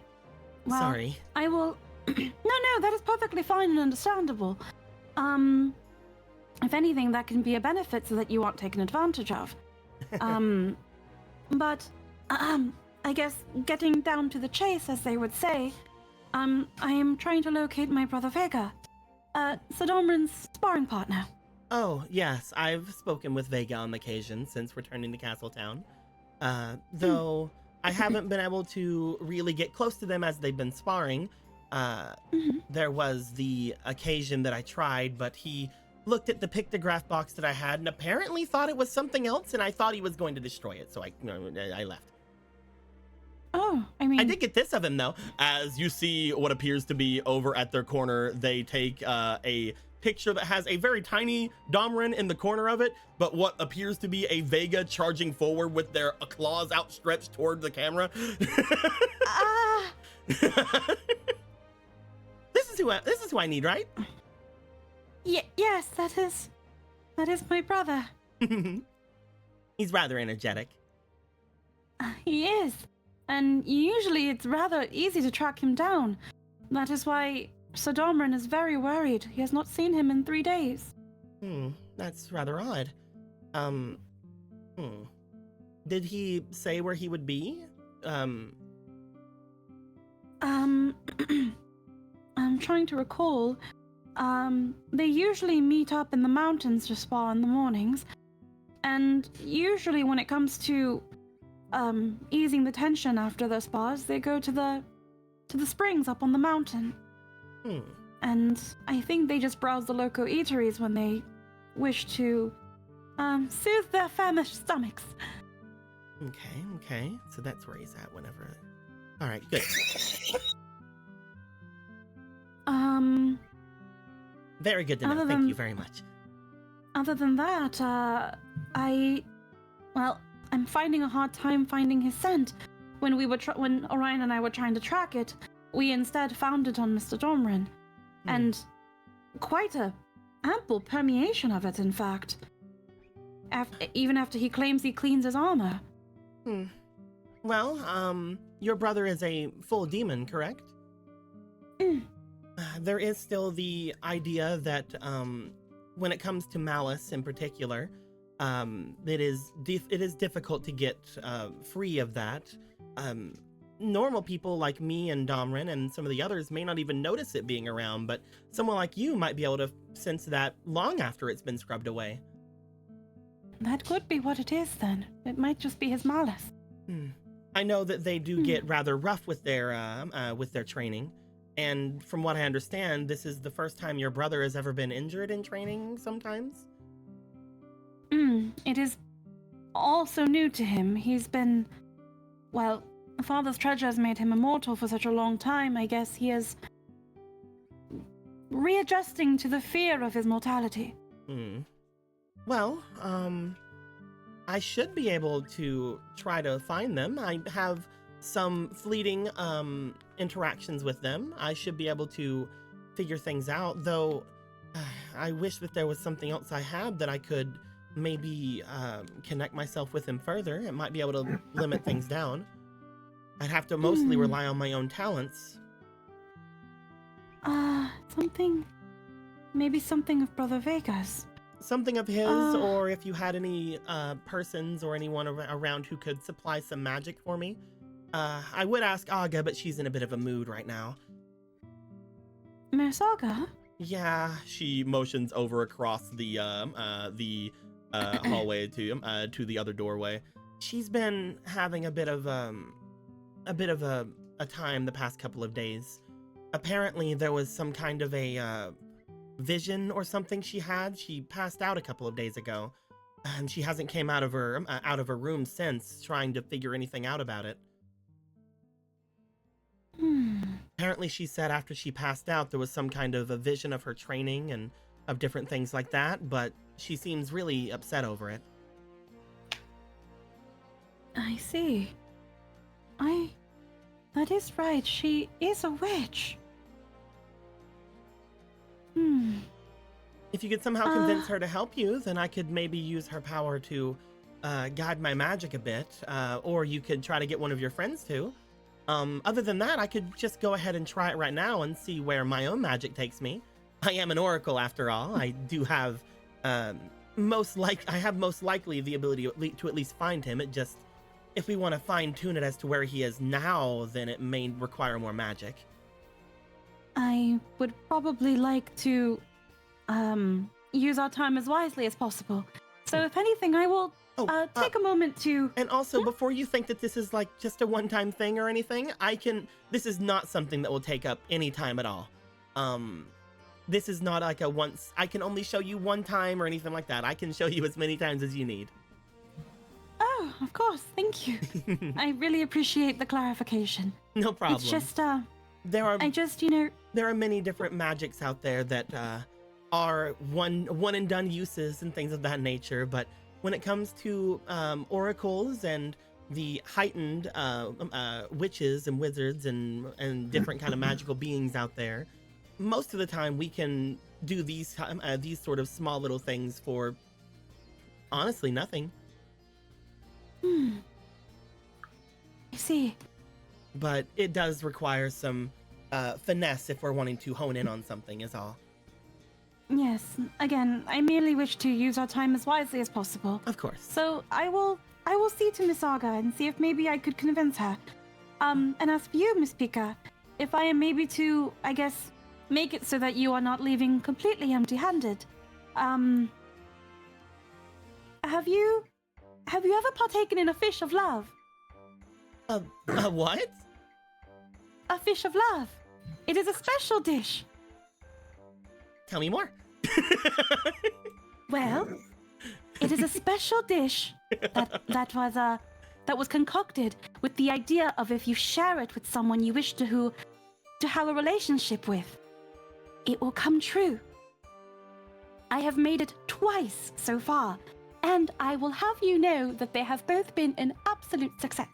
That sounds foolhardy and not something that actually exists, but I would want to try it right now.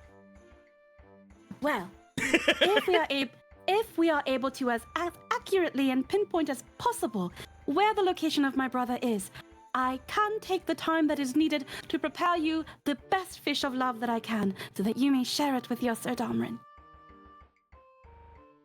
She grabs your hands as she does. I think that we are completely in sync with what we need to do. I think the two of us understand each other perfectly, and I will do my utmost for you. Thank you, Miss Pika. I will leave Orion here with you. I will be right back. She was just like, "Oh, this is easy. This is easy." And she's not lying. She's only made it twice, and both times it's worked. It's like I don't believe that I don't believe that something like that exists, but just in case it does, I will have it right now. I will not be skeptical. The worst case, it doesn't work. The best case, I get fish. You make your way over toward the other door. As you do, Mm-hmm. you find that you bring yourself to it to knock. You hear upon the other side, There's nothing that I can do for you. Please do not interrupt me. I am not here to ask anything of you, Miss Aga.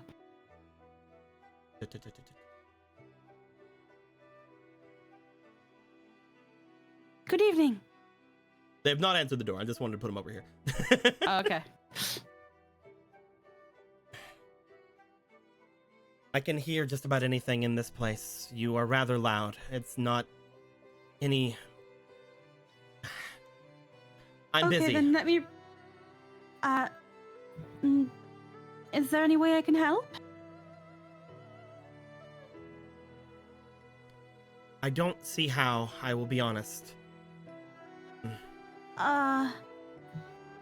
Even if it is maybe taking you to a summit of very experienced witches who may maybe discern your visions? I've already received an invitation to such a gathering. I already said I would not go. Though that May I was ask what- before. May I ask why? Because my teacher is there. I do not see eye to eye with her. I see.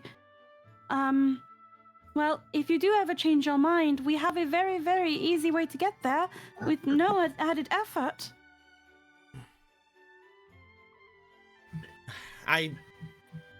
One moment, please. You hear from the inside what appears to be a small clattering as they move toward the door. You hear things getting moved out of the way until finally the door does seem to open. As it opens, it does not open all the way. It opens a crack until you hear something collide with something on the other side. You see her face looking back to you. What is it good again? evening. I heard something about magic. I really don't have the time. I see. It is just, well, I'm trying to discern the location of my brother, and Miss Pika needs a little bit of additional magic if she is to be as accurate as she can possibly be. And she says that you have been rather mopey since your visions. Are you actually busy? Come here. She steps out of the way. However, again, as you go to the door does not open any further than it is. You'll have to try to get through. She just kind of like doesn't open the door. She just opens it enough for her to squeeze through because it's just like, oh, maybe you want privacy. Maybe that's what it is. You like shimmy your way in. As you get in, you note that there is a lot of boxes and books seemingly piled everywhere around this place. The bookshelves along the sides of this place, it almost looks as if this place could have been a library before. However, everything that is along the shelves seems to have been taken off and thrown about the room. As you come in, there's a large cauldron on the other side. There does not appear to be any bed in this place whatsoever. And as you turn around from the side where the door is and go to close the door behind you, you see again large piles up of books as well as large boxes and other sizes of cauldron behind it, as if they have been again strewn about in a haste or in a rage.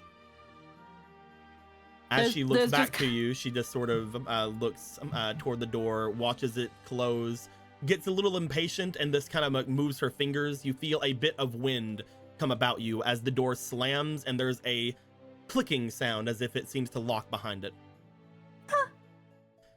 It's just for privacy. I'm not going to hurt you. No, I didn't think you would. Just a jolt. As you can see, I am a bit busy.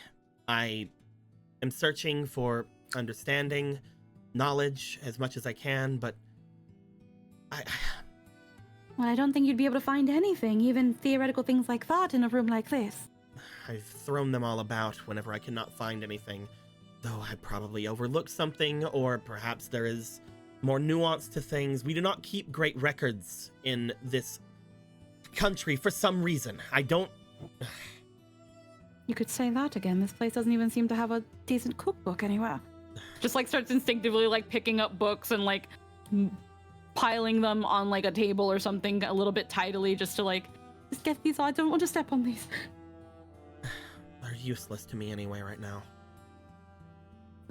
I mean, useless today, but useful tomorrow. Perhaps.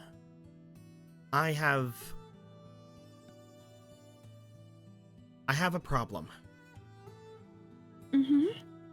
I feel weak at the moment, and I understand why. Again, you've most likely heard from Pika, but we have recently been severed from the Golden Goddess's eyes. Because of Ronin, we've been able to actually come across with our own power and be able to get ourselves away from the curse that bound us to just about any of the others out there, which is why I will forever be indebted to you champions. I do not wish to be rude in any way, I promise you. That being said, the other day I was attacked.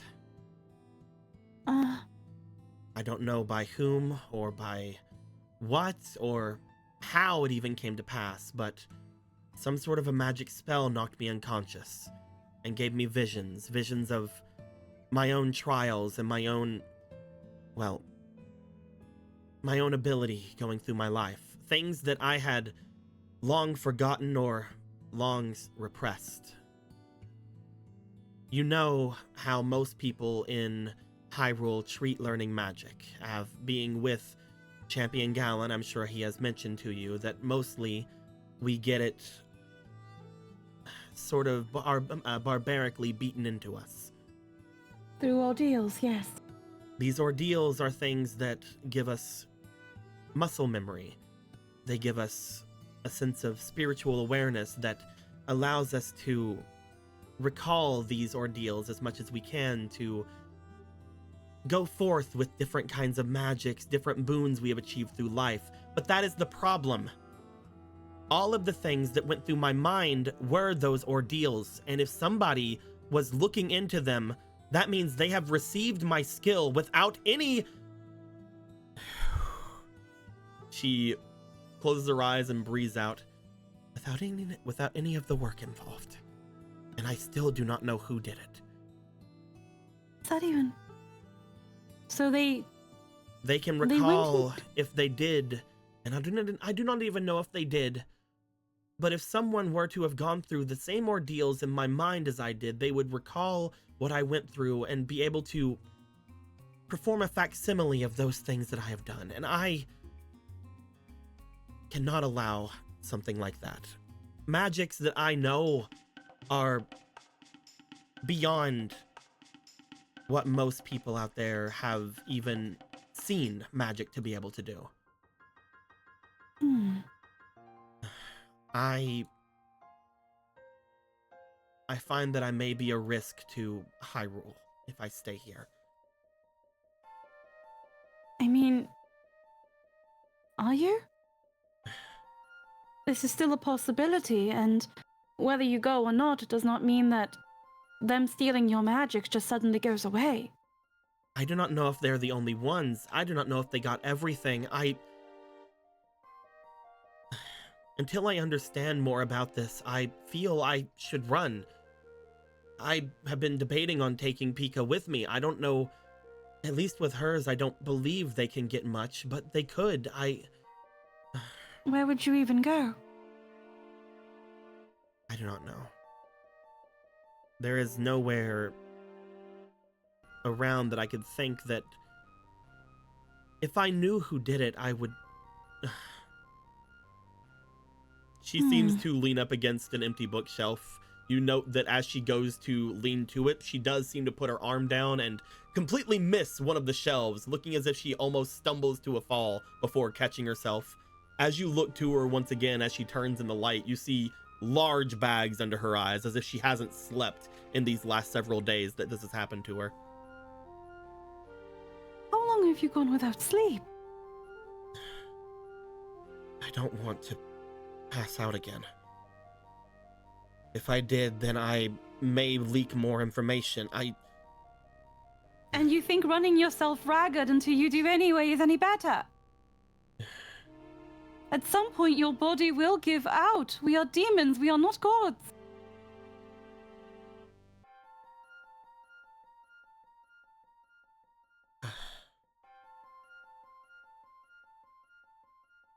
Do you think that maybe this sheer exhaustion and panic is clouding your mind? The answer could be right in front of you, but you can't see it because it is so full of worry. Sensible worry, understandable, yes. But the Arga I first met was so calm and in control. I have worked tirelessly these last few years to attempt to be able to allow us to have a sensible living in this place. In the beginning, when I moved here, I was treated the same as any other demon who would step through those walls.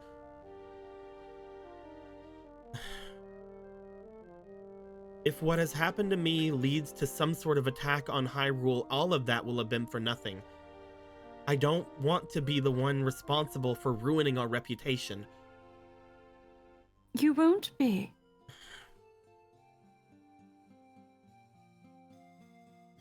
I'll see to that. We all will. Just because someone might have stolen your magic does not mean you gave it to them, does not mean it is your fault.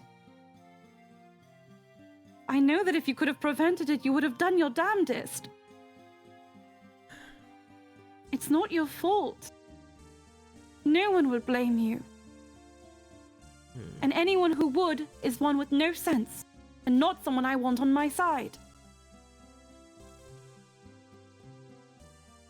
Do me a favor. I would like you, as you are speaking there, would you give me a charm check, please? Charm! Smash dice, smash dice, smash dice! You also I'm do sorry, have I can't. you also do have 4 fleetings as well. Oh, damn. Not. I mean, you guys have 4 fleeting goddess tokens over here for the day. I was gonna say fucking when. So you can use up to 3 of those if you'd like. All right. Well, we're gonna. You have to tell me before you have to tell me before you let go of that. 15 plus 3 with a charm of 2. That is a dirty 20. Dirty 20. Let's go. Roll me one more time because you do also actually now have a fleeting. Yeah, you have one before you were finished rolling because, you know, Alrighty. I gave it to you. Thank you. Of course. 13. So 15 still high. As you look to her, she looks off to you. How can you say something like that with such certainty? Because I am certain. Not everyone follows your logic, Bolo. Not everyone Doesn't will see matter it to me. as easily as you. Then I'll make them see. Am I not to be queen? If anything, it will be a test of my charisma and my leadership abilities.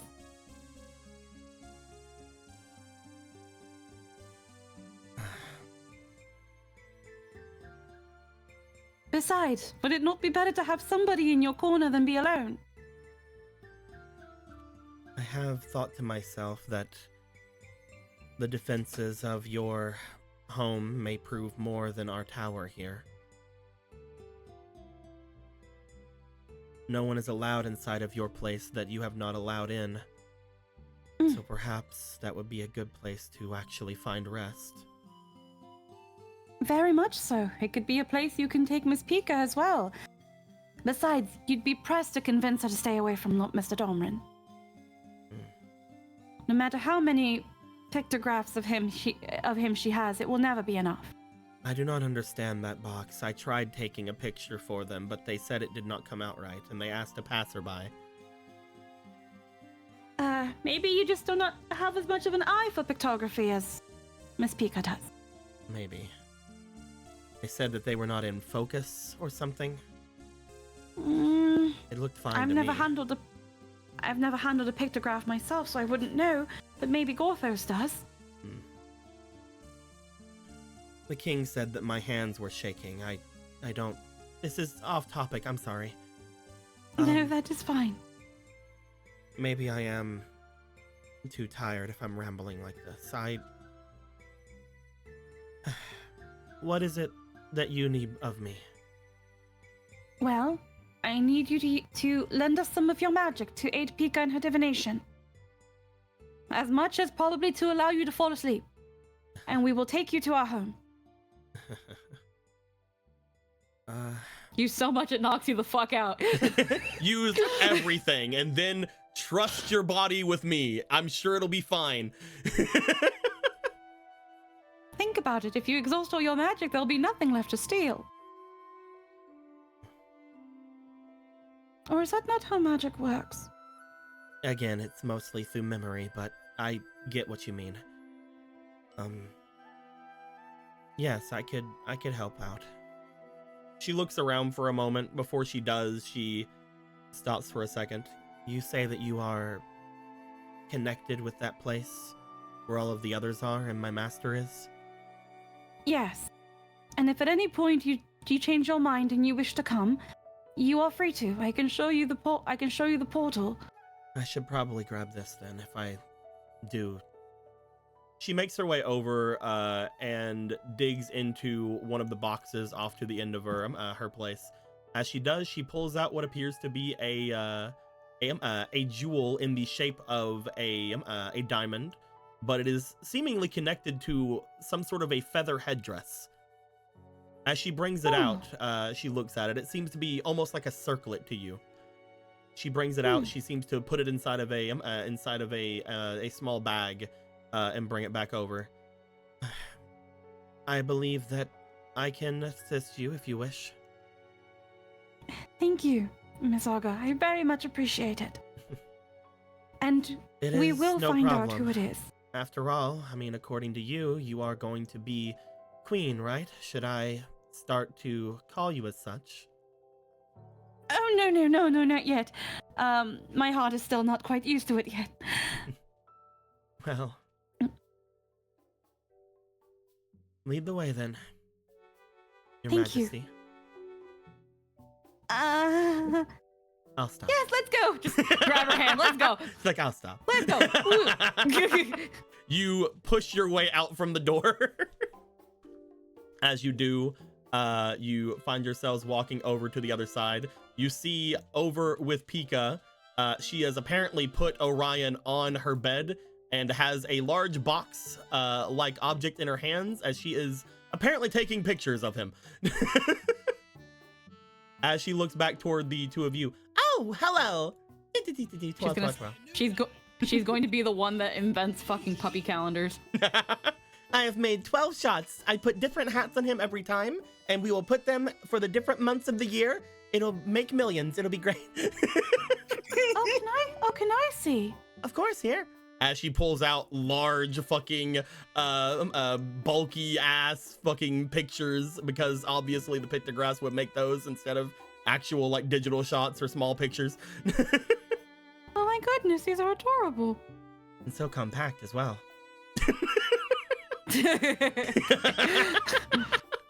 Compact, she says. This is How are you compact as they faring? could possibly be, man. How are you faring, Orion? Orion looks over at you. He is currently draped about with a large fluffy scarf and a winter hat. I used to be the lord of a forest. People feared and trembled in my name. And now, I am Miss Fabulicious. Obviously, I am doing great. So, if anything, better than you. He hops off, and as he's walking over to you, the fabulous outfit he's wearing does not seem to fall off or even move at all from him. Pika waves her hand as all of a sudden the fabulous outfit seems to somewhat lose its tension and fall from him. He just does a little puppy shake and then just calms off. At this point, she looks over. I see you were able to get Aga out from her slump. Yes, right, sir. And after all this, we're getting her to a bed. Oh. To sleep. Oh. Did you assume something else? No, of course not. So all I would need is a bit of magic, and obviously, Aga, you are perfect for this. Come here.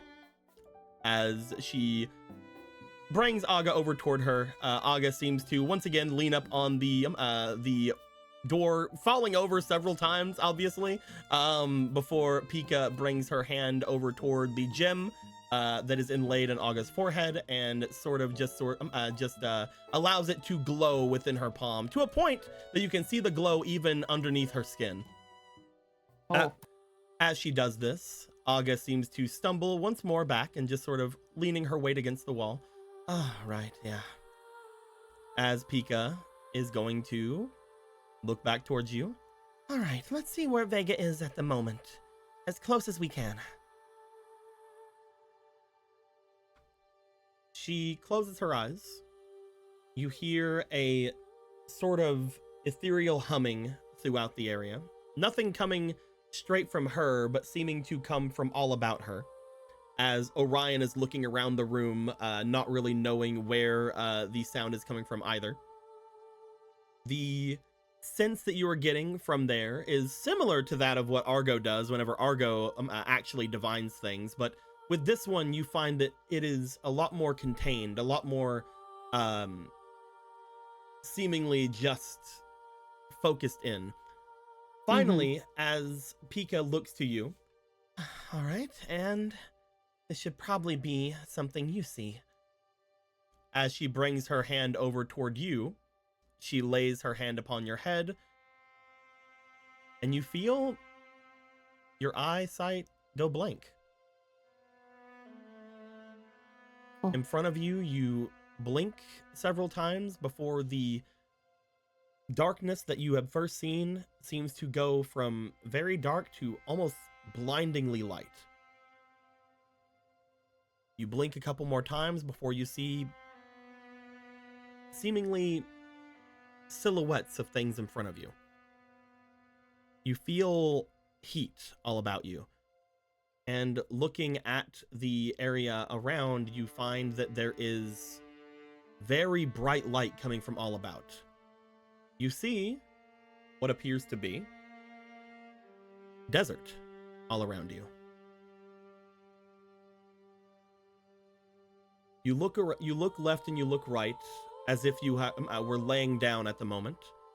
You find that as you look up, you do not move yourself. This is just something that is happening in front of you. You cannot choose where you are seeing or where you're looking.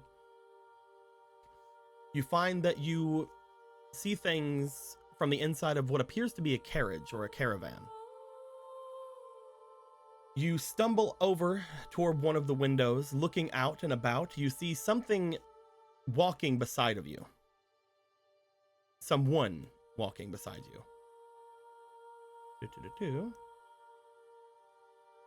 Let me grab. Where are you at? Where you be at?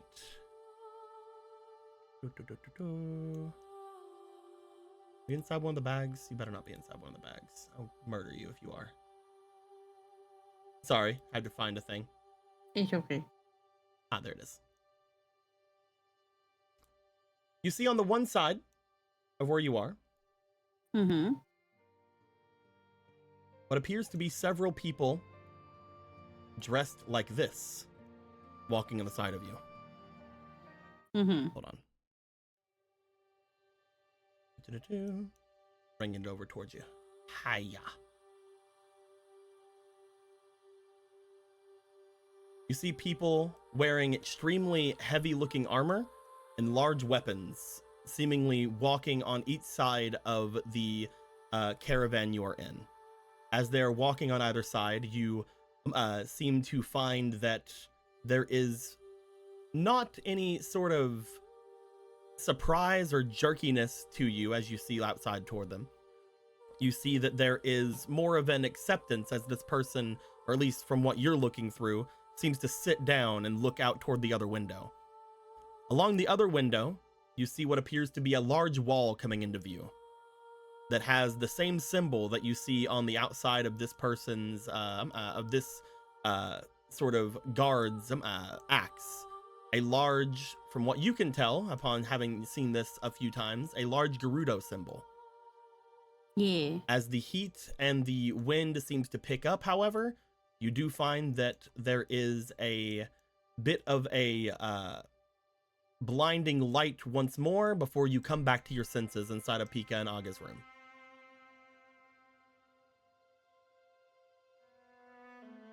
No, it can't be. I believe that was the closest I can get. A few hours away, I think. From what I saw, it was daytime. In a caravan, surrounded by, I think Orthos called them iron knuckles. If you and I saw the same thing, I believe that's true. Those are the strongest warriors in all of Hyrule. Stronger even than the Donu. But there's no...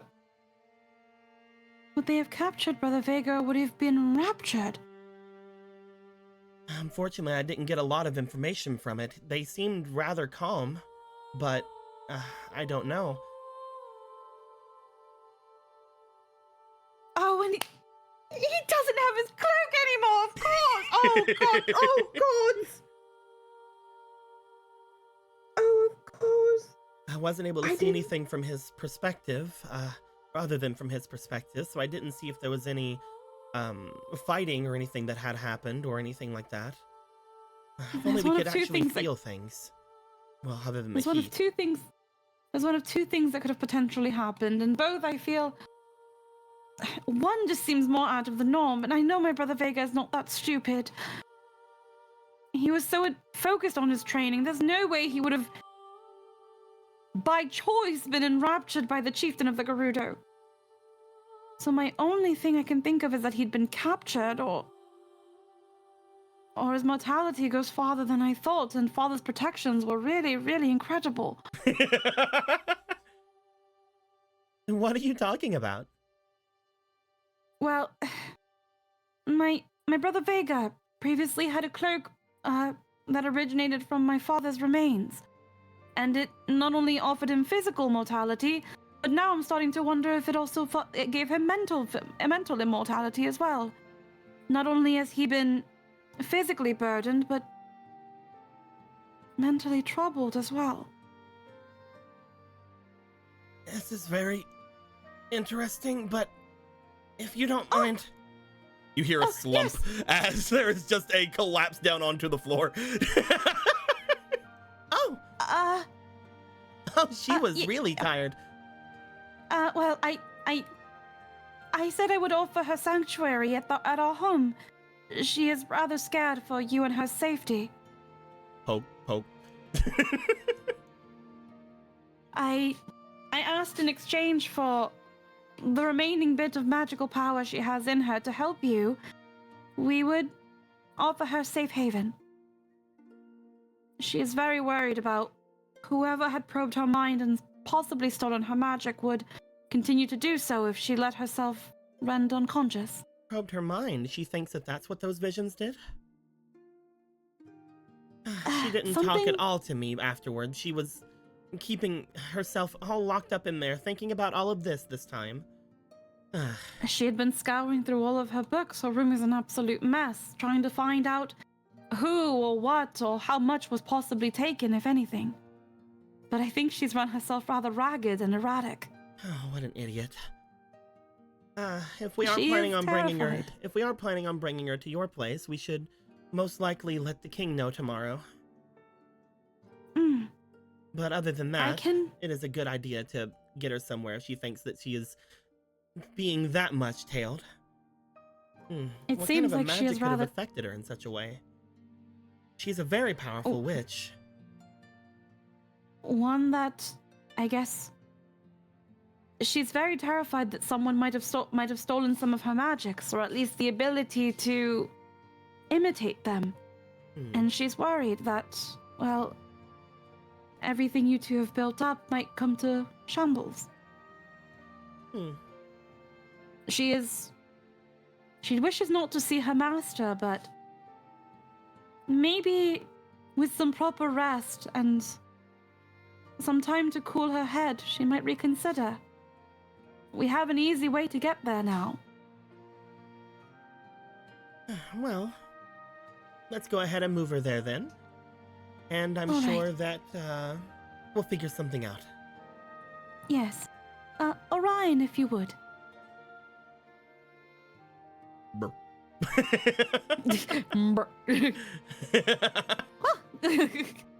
As Orion gets into big form, you do find that it is relatively easy to get Aga over to him. He then takes a look at the ladder and just seems to take it off and take it all in one bound, going down into the bottom.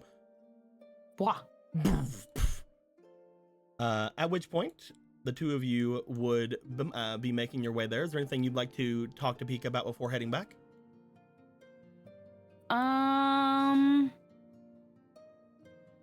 Just, I guess it's just more of a talk and walk sort of thing. How do you use that thing? Just like the pictograph. And also, can I keep that picture of Brother Vega? Oh, of course. Here you go. Ah, thank you. You just have to take it in point. I keep trying to tell Aga that her hands are just moving far too much. It makes it all blurry. Oh, see. You have to have very still hands. I see. As, Snaps a photo of Orion. As you take a picture of Orion, who just seems to have like an Aga draped over the back of him, just with a absolutely just not like a very good look of her sleeping. Oh, look at this one. Oh, it's wonderful. Yeah, you can keep it. As all of you would manage to make your way back. Upon getting back to the area, we will get you guys caught up with each other in just a momo from what has happened there. Maybe you guys might have some things to say about what was brought up from Aga. But first, before that, we were gonna make our way over to Gorthos. Hell yeah. Gorthos, here Yeah. inside of your large expanse room, big garbage hole, you do find that the others make their way off and away. Some of the others also dissipate from around you. You look over toward the stairways going upward. You said you want to make your way somewhere in particular? Oh, yeah. Just kind of up and out, mostly. As you would make your way up and get yourself to the area here, you would find, looking off to each direction, there is one way going off toward one exit and another way going off toward another. At this point, looking off and about, you don't really have any knowledge currently of which way you would like to go. Nothing is pulling you toward anything in particular. Is there anything you would like to do? Anywhere you would like to head? I think he would. When he said the mines was up that way, that's where Ivori went. You want to make your way toward where Ivori was? Yeah.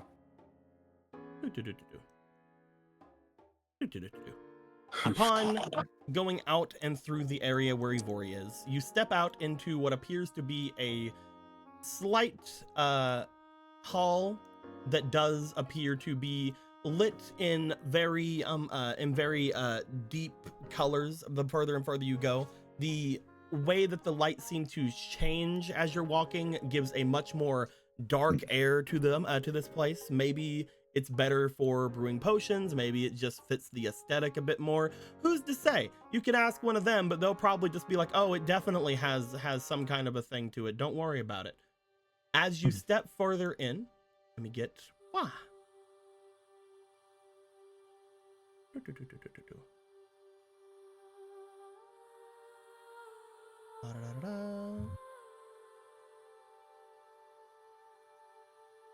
Make real big place. Big large. Hey. You were kidding. Not the mine part. You fucking Moria. There we go. As you find your way going off into this place, stepping out from where you are seeing a lot of the different things beginning, you do find what appears to be a very long bridge just ahead of you that finds its way going straight across into the next area. While you're up here, you would also find that a lot of the people who were out and about that you had saw before are off in the different directions of this place. You find that both Cality and Forrest are off toward one of the areas of the mine. You find that both Riva and Ellen are off just seemingly talking amongst themselves off in the distance. You do eventually see what appears to be a Ivori far onto the other side of this place, seemingly staring off into a much darker pathway. And there will be some other people there. Give me a momo. You see a couple of other familiar faces. One that you see appears to be a someone who probably shouldn't be here. You're decently sure you haven't seen them do any kind of magic-y bullshit, but you do see what appears to be Gru off over toward one of the sections, seemingly staring down toward the endless expanse of mine down below. Beside of which you see another person you haven't seen in quite a bit, which is the leather worker from Hyrule. As the two of them, where the fuck's Smith at? this is Stu. He's a leather worker. Yes, I know who Stu is. You guys spoke to him like twice. The old Stu and Gru. Stu and Gru are off to themselves. And finally, you do note that around the area, there appear to be several spirits seemingly off doing their own things. Each of them with a different kind of glow about them with their eyes and such. As you step out into this place, seeing this sort of common area for the witch con that seems to be happening around, what would you like to do? There we go. Finally, the music turned back on.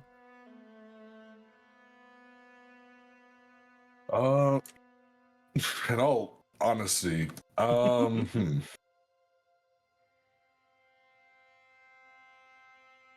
like, this is so curious why these two are here.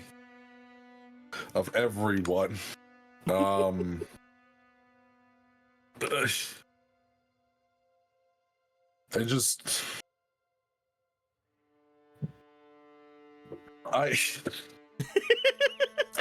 I wanted to talk to Ivori, but honestly, he has to ask. You're gonna try to go to the Stu Gru? Yeah. I'm just taking in this fucking expanse. You make your way out into this area. As you step out onto the large bridge ahead of you, for a moment, I would like you to roll me for your spirit as you step onto the bridge. Oh boy, the spirit bridge, my favorite bridge in my good favorite old cave. Spirit bridge. Thank God it still exists. Probably. So that's 1, 3, 5, and 6 total. You find as you step onto the bridge, for a moment, everything seems to go black in front of you. The light seems to disappear. Everything seems to somewhat dissipate. As you stand there for a moment trying to understand things, you do still feel that you can move, and you feel like something has almost thrown like a film over you. You try to reach up and try to grab at whatever it is, but nothing seems to come through until finally you hear, "Oh, one moment. before you guys see the first thing in front of you, floating out in front of you.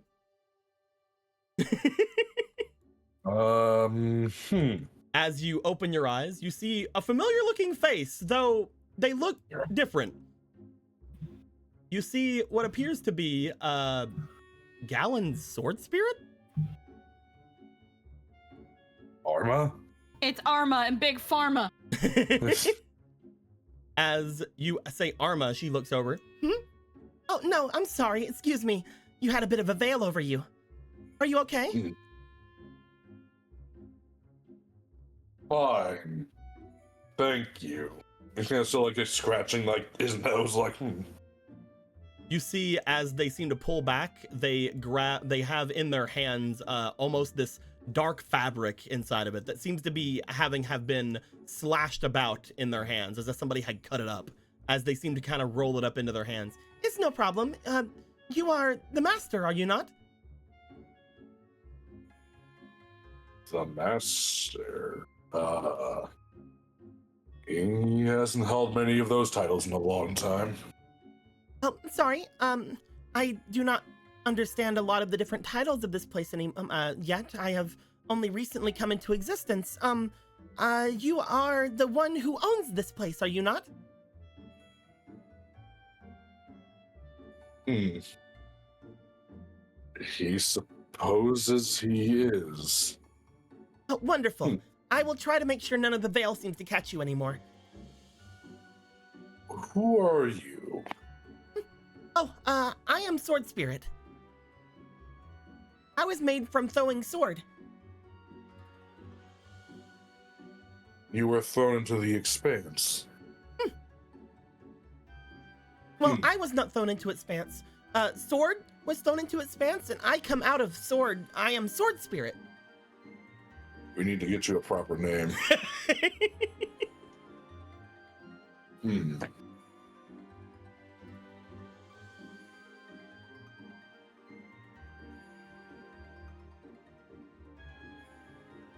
So, how long have you existed? Well, Sword Spirit, has existed for around, several moon cycles now. But not as many as to call it something else.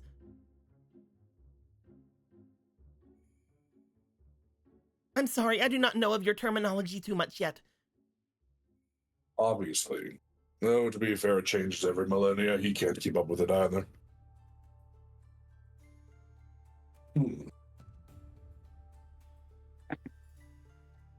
What do you do around here, then?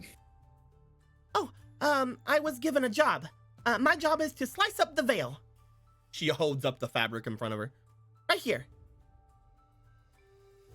And this veil... It is apparently a darkness that comes from deep within the mine. And it tries to, swoop over you, because you are very tall. If you are a lot shorter like Sword Spirit, then it does not swoop all over you. But if you fly around, or if you are really tall like yourself, it swoops over you. Why is this installed in these mines? Oh, I believe it is there to kill you, sir. How? It will swoop over you and cause you to fall into the darkness, where it will devour you. He thought he only had to worry about cobwebs. He just looks up. You do not see anything as you look up and around. Nothing seems to at least permeate through where you are. You didn't think you walked into anything. Interesting. You do not have to worry. I will slice up the veil for you. Why not remove it all? Oh, it grows back rather quickly. Of course it does. I don't seem to have understood work ethic yet. I have been in a lot of trouble for it. Every time I take it away, I seem to take a break, and unfortunately it comes back. So I should not take breaks. I'll work on that. If you ever have any problems, or if you think that I'm not doing my job good enough, then you can maybe crawl your way through? Well, Or if that you would like, actually you could worked. sit down and I could pull you through. He doubts that you can pull him through. I would give it a try, sir. He's sure you would. Gorthos. No, Sword That Spirit. is his name. Oh, that is your name. He Gorthos. has no. Gorthos means master. Got it. Close enough. I will attempt to remember it. He's sure you will, but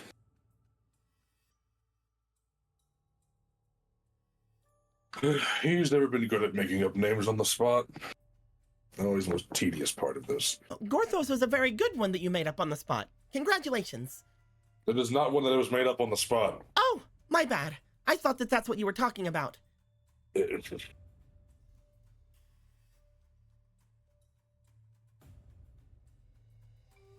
You're a sword spirit. Yes, I am Sword Spirit. What kind of sword were you? I do not know, but since I am Sword Spirit, apparently Sword died, and I am Sword's ghost.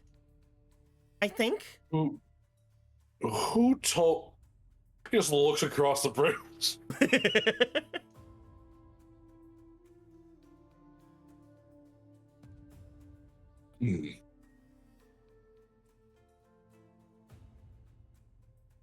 Caliburn. Oh no, that is Ivori. No, you. Me? Yes. Caliburn. Hmm. What is that? It is now your name. Oh, okay. I will be Caliburn then. Those can't have nameless spirits wandering around. Everything is changing so much for Sword Spirit. For Caliburn. Okay. Exactly.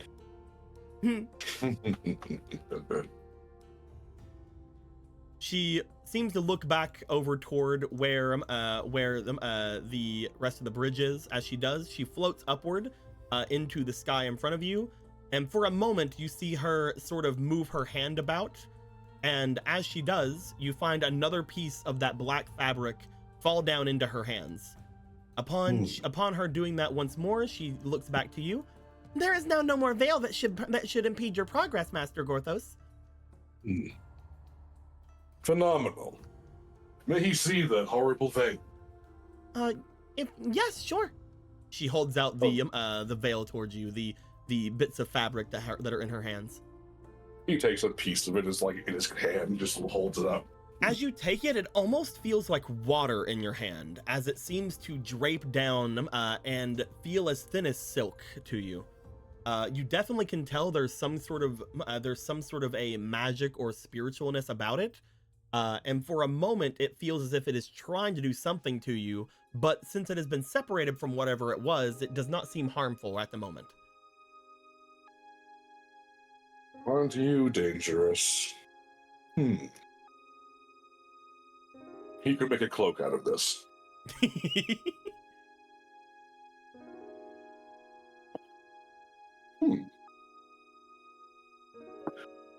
He just hands it back to Caliburn. He may need more of this in the future. Oh, I usually just try to throw it away, but if you would like me to collect it, I can. There is much that are in these mines that he has long forgotten. Many secrets and new interesting things. He has a lot of work ahead of him, and he needs materials. There's a large jumbling of it just down into the darkness there. I will go and collect it for you. They seem to walk right off the edge and fall. He just looks over. They can look as if they continue to walk as they're falling slowly. As if somebody put like slow fall on them. Or like feather fall. Oh no. What if Gorthos throws Ivor needs to finish that hole. He got completely sidetracked by the thing. I don't even know. What's Gru and Stu even doing over there still? As you look over toward them, Gru seems to, in his hand, have some kind of a lantern giving off a blue glow. As he's holding it over top of the edge there, you see that Stu himself seems to be looking it over. You also note that Stu seems to, as well, have a piece of the veil with him. It seems that you are not the only person interested in this type of thing, as the both of them are looking at it as well. Fascinating item, is it not, Stu? Well, this thing is definitely some kind of monster. As he's looking up towards you. Yeah, he does not think it is a monstrous thing. It is simply some strange cloth. I was meaning to say, What's the matter? You seem like you've seen a sword spirit. He looks over toward Gru. Gru looks up from where he's at. Have we met? He looks like genuinely confused, like, oh. Apologies. He forgets how big he is sometimes. It is a pleasure to meet you again in this form. It is Gorthos. Oh, champion, what are you doing here? This used to be his home. And one of them. He seems to have had many. Oh, that is fascinating. I did not realize the invitation it came from a champion. I would have came much sooner. Sorry, I must have had you waiting. He only just arrived. He has not been home in a very long time. I see. It was his sister that invited everyone here. He points down to for me. Oh, I assume that was just they were very angry. That's pretty normal, yes. Well, thank you for remembering me, champion. I was more meaning that he's looking at you for a second. He seems to be lost for a moment before it's shaking his head. I was more meaning that I believe that this veil that they are calling it is some kind of monster skin. Monster skin. It seems to give off the same kind of vibe, and the fact that it is growing makes me think that it is some sort of maybe flat tendril or maybe even some kind of byproduct of a monster. And if that's the case, that means that it is something that I can definitely mess with. It does not. Well, monster parts do act strangely. He knows experience with the Goma, at least. But, monster parts. Perhaps Polo would like to know this too. But what could be what grows like this? Nothing, no monster I've ever seen, that's for sure. You'd be surprised what lies skulking deep in the earth. I remember Things that seeing all of people you forget. making your way to Lon Lon, did I not? You're quite a long way away from there. We know shortcuts. The passageways, right? Some of it, some through the Lost Woods proper, and then there's the actual front door. Tell me, champion, I have to ask you something. Can you feel anything from me? Do I? Roll me for your magic, please.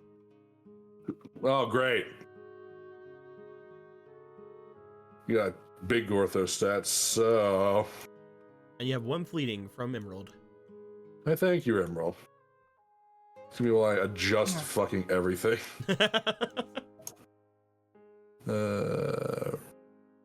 Assistance and fee. I feel like I'm gonna need fucking this. Alright. So one from Emerald. I'm stealing one of their dailies. Yoink. Okay. Roll me 3 times then. Oh, okay. Well, once for regular, once for the fleeting, and then once for the goddess token. Okay, 17. 17 minus 4 is 13. You get anything bigger?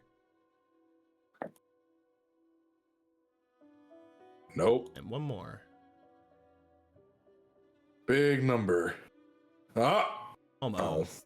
14, 15. Well, so what was the last one? 13. You look to Yeah. them. As you do not feel anything out of the ordinary. You do feel a bit of magic about them. Other than that, though, nothing really crazy comes to mind. You have a sense of magic about you, Gru, though nothing terribly imposing. Interesting. Thank you. Sorry for asking a strange question, champion. Northos, he doesn't care for much for so many titles anymore. But still. Gorthos, then.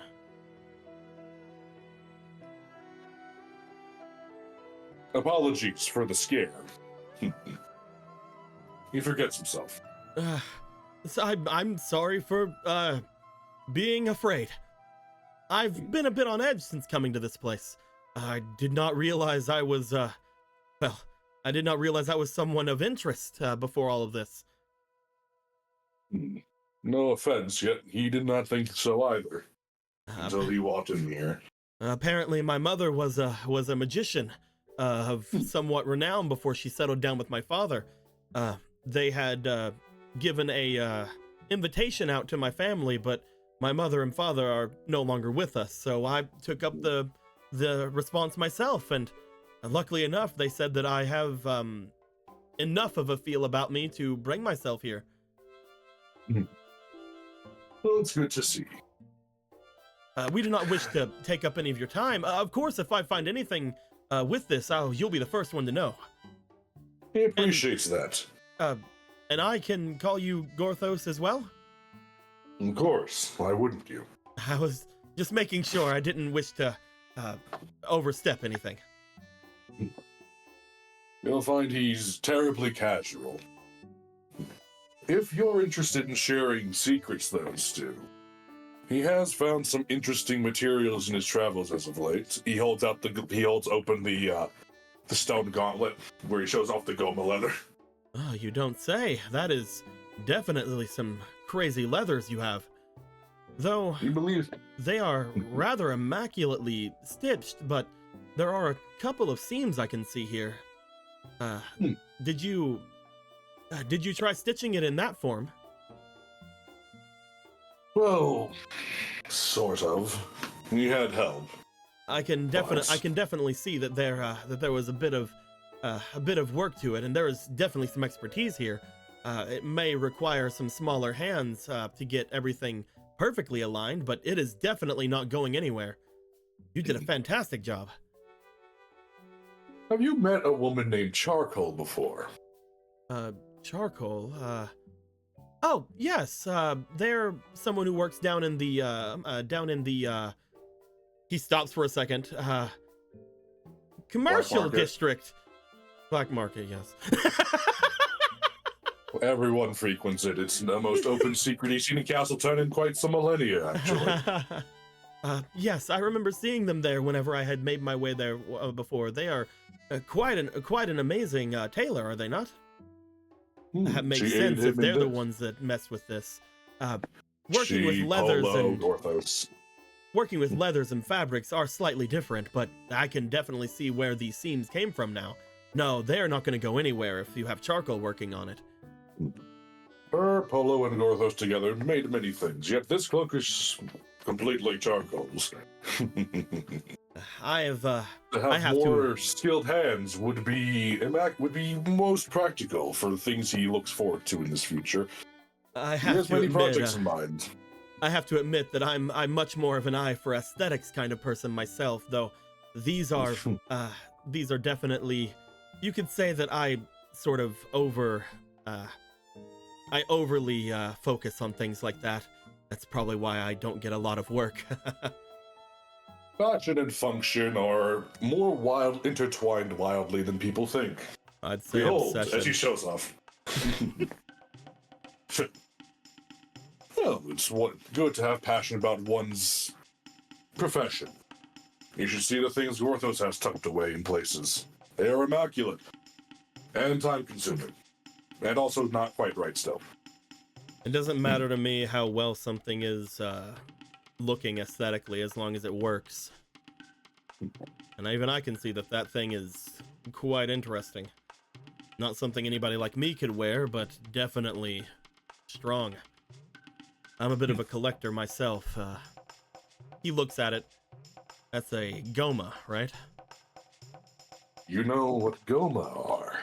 In my travels throughout the different tunnels of Hyrule, I have found many adolescent ones, though their leather's not quite as thick as this.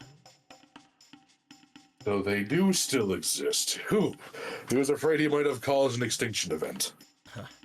Now, the ones It was that I've quite a- found have been relatively small, but this looks as if it came from a more mature of their species.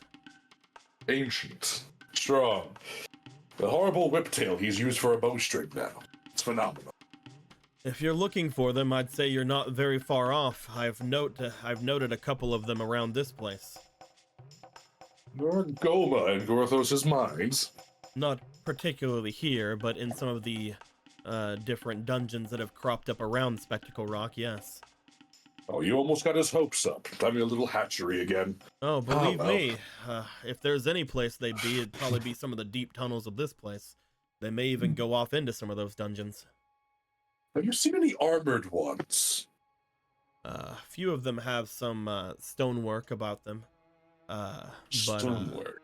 I've not really seen too much in more adult variances. I'm more interested in that other dungeon that is on this place. The one at the very top of this place that's apparently been sealed for, what, decades at this point? I've been going around through the different tunnels here trying to find a back way in. To no avail at the moment. What is barring your entrance? A door. Seems very simple. I've told the witches around here and they said that it will open when it opens. That isn't good enough for me though. It'll open when it opens. Mm-hmm. Perhaps we're thinking of the same door. Perhaps. That being said, I thought I found a way in the other day, but it seems like there's a collapsed tunnel. I'm not able to get through it myself, but if somebody like you were to come with me... You're asking Gorthos to break into what could potentially be his own vault. He shrugs. They won't let me do anything fun by myself, but they can't very well turn you away, can they? This is technically his house, yes. You just hear on the other side, absolutely not! He's never been that fun when it comes to things like this. Are you gonna take that from her? I mean, come on. We'll talk about it later. He gives a nod. As he does, he makes his way back over toward the side and looks over, again shining that blue light down toward it. What is that? This here, you remember it. I believe you were there in a different body, right? Yes, the Kokiri one, yes.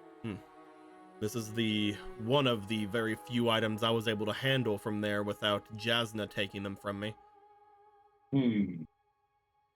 She was quite adept at that. I was hoping to get the other one, but this one here is relatively interesting.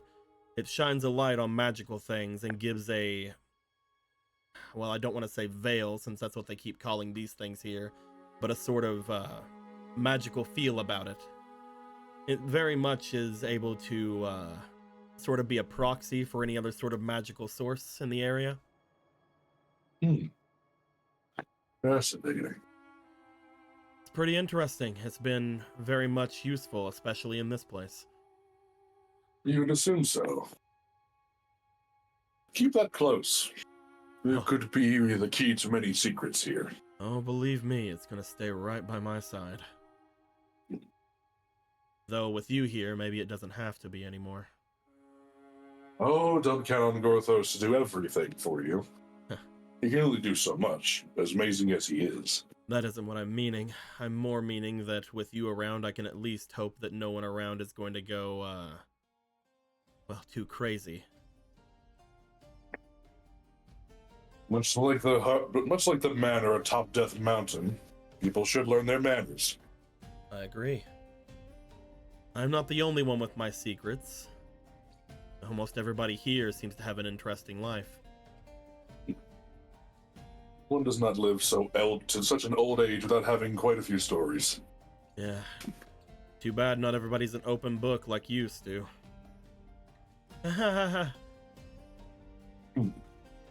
One's life is one's own to share, but yes, he does have some business to attend to. Of course. We'll talk with you later then. And if you'd ever like to work together on a project, I'd definitely be more than happy to work on something for one of you. He's currently contemplating uses of this veil. He's thinking a cloak of some kind, but without that nasty habit of trying to suffocate you when it's on your face. As soon as I can figure out a way to tan this, I'll be right on you. Speak with Polo perhaps about it as well. She might be interested in fashioning something out of this. Is everyone here? All of the champions? Say for Gallon, but yes. Then I'll speak with them whenever I can see them. It should be along now. Perhaps. It is quite instantaneous to get back to Castletown. They're bringing the prince. They're bringing Matilda and the hero. The princess. You see at that point that Gru looks back at you as if you've caught his interest. Yes, Matilda. She is an adept spellcaster, so of course she would want to come here. Of course. And the hero goes where they are. Behave yourselves, by the way. Of course. There's no way that I would ever try to do anything around there, but that's really exciting. Despite our lack of interactions, Northos feels like he can trust that. Well, and don't get too excited. You might fall off the bridge. That won't happen again. You must tell him if you've seen something down there when he comes back. As you continue your way across, you find that once you get on the other side here, there is an Ivori who is staring over towards you at this point, since now they have noticed you. As she looks to you, you look beyond as you feel a sense of both familiarity and unease coming from the area behind her. As she steps forward, Gorthos, welcome. I see you don't have your entourage with you. Oh, that's ominous music. Oh, hold on. Yeah. Yeah, it is. He's just kind of looking past her, and he's like, yes, they... He looks at her now. They all had errands to run while we were waiting. Calm yourself. You don't need to go barging your way in. I know that look. Something there is wrong. Something there is what you didn't want anyone to find.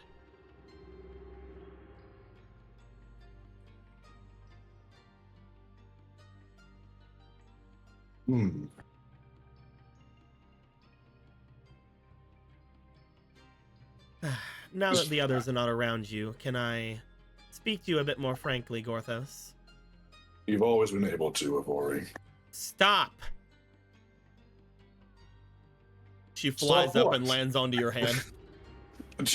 Stop what? Stop doing such dangerous things!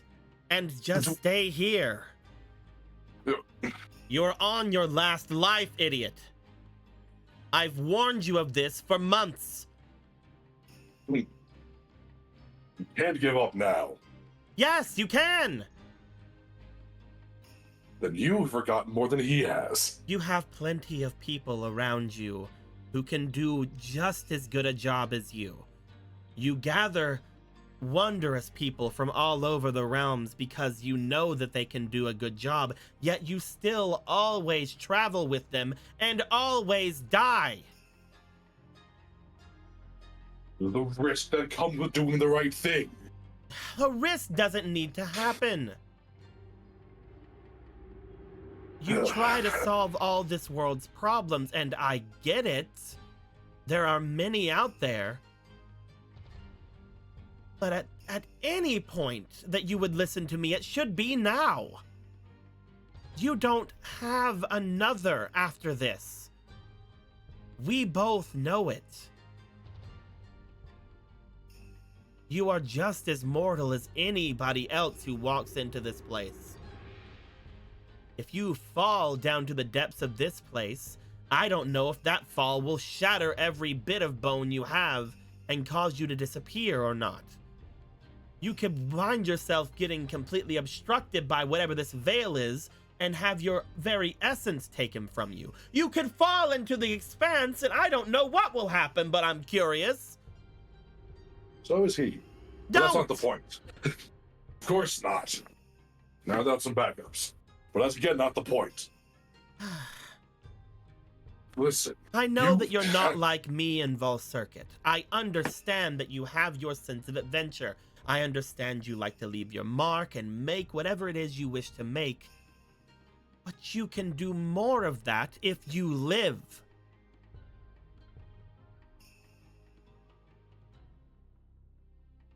Don't you see that?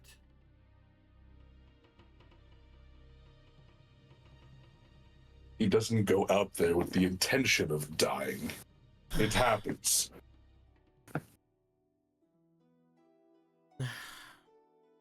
Have you He felt knows him? that you too. You'll have to be more specific.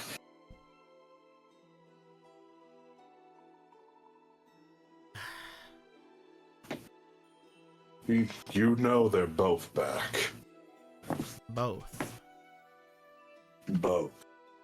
What is it you mean? Demise and his manifested temper tantrum. Temper tantrum. I did not know the second part. I'm surprised you know the second part. You underestimate Gorthos in many terms, Ivori. Do not underestimate him with this.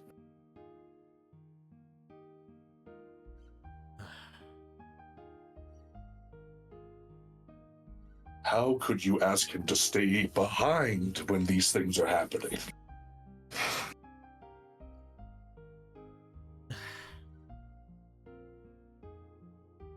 Would it not be a better use of your time to find more people who can do this instead then? Would it not be a better use to train up soldiers of the future who can handle these instead of you? With your endless knowledge of your different lives, with your unending skill set, you are both simultaneously the greatest warrior, the greatest knight, the greatest archer, the greatest mage, and the greatest sage this world has ever seen. Can't you just give that knowledge out to others? And have them for once fend for themselves?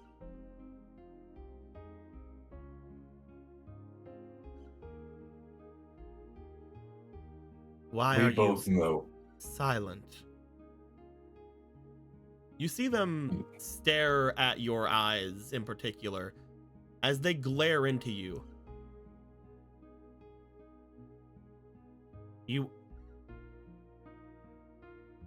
What are you hiding from me, Gorthos?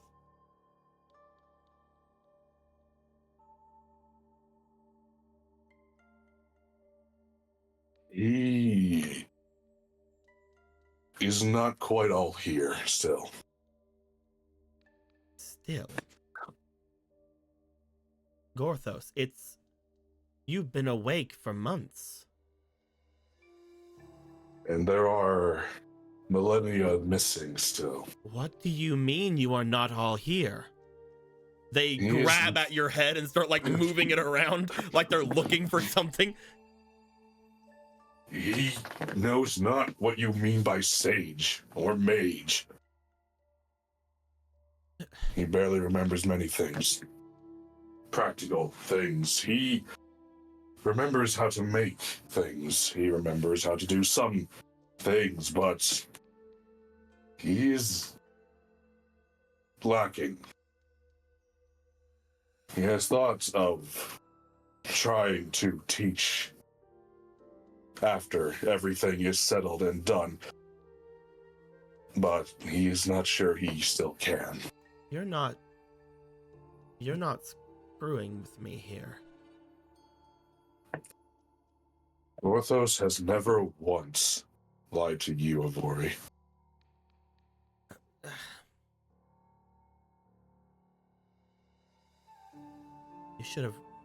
You should have retained your... You should have remembered by now. And you should have been the one to awaken him. I didn't know where you were. For the longest time, I knew you were in the forest, but I did not know where or when. You...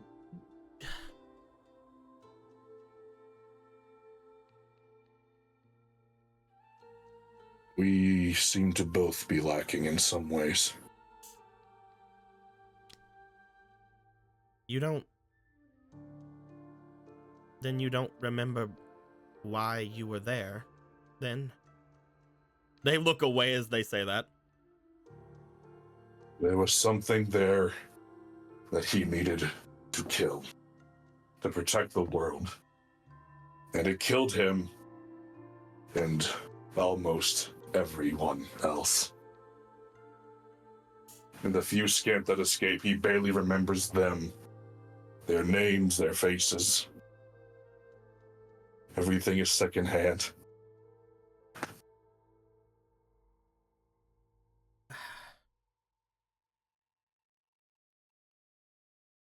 Yes, that's true.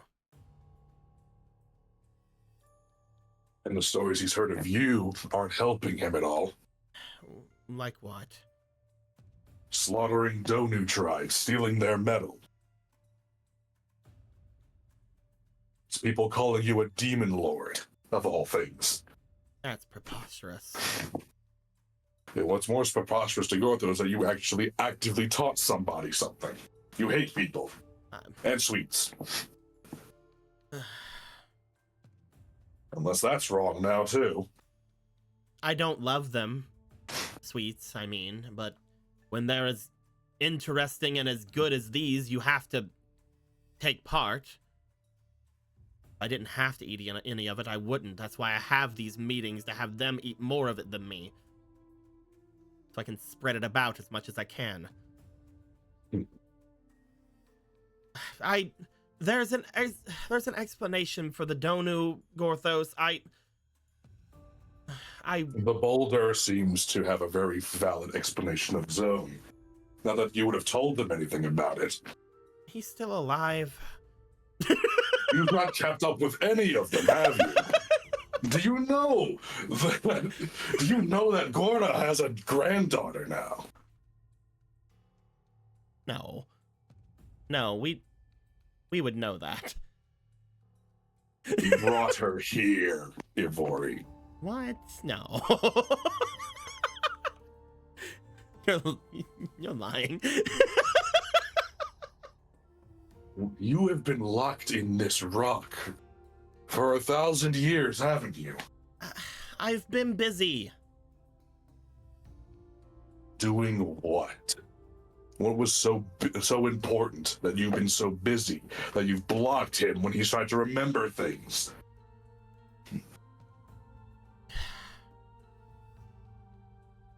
Certain things you're probably better off not knowing. All right? But the rest should have came to you. I didn't. I don't think I blocked off that. No, I wouldn't know.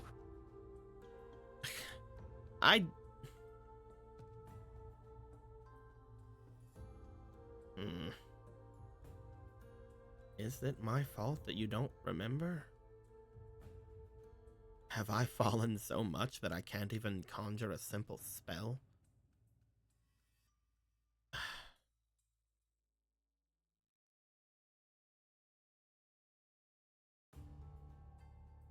Why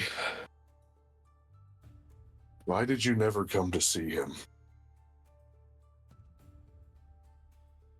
Well, other than the expanse taking up a lot of my time, you were doing as you always do. You were gathering people to your side, you were ingratiating yourself to the people, and I felt that it was needed. They haven't seen you in quite a long time, and quite honestly, some of their bullshit was piling up.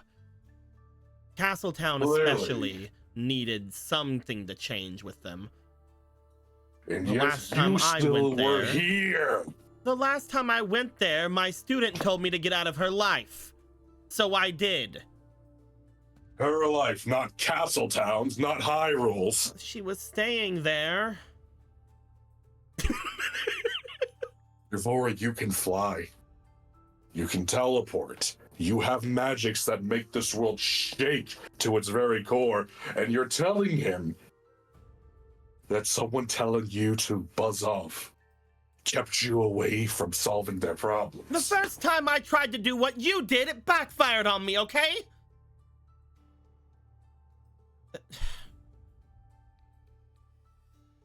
I thought I could What? I thought I could do what you did, and I was wrong. I failed. Are you happy?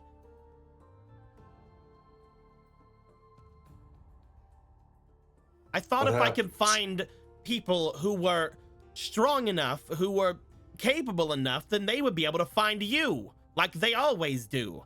But then one of them goes and blows up. And the other one blows up at me, and I... Blows up.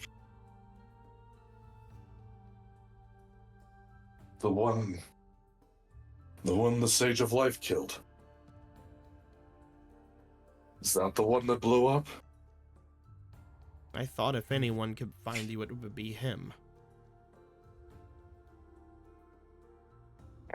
You see them You sure? actually land and sort of look away at you at this point.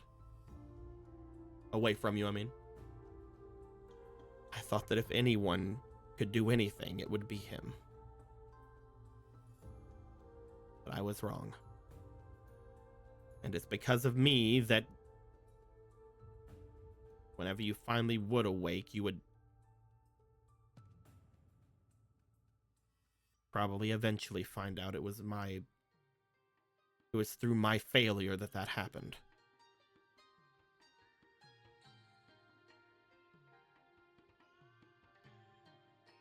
He's sure if he had the chance to, Link would have found him. But you can't blame yourself for Vaati's evils. Why not? It's because I tried to get back involved with everything again that everything went terrible. I'm not like you, and I'm not like Volcircuit. I can't be around people. I can't handle them like you do. I'm not as sociable as the two of you. I only make things worse every time. I can't even be among my own people. Or at least as close as they could be.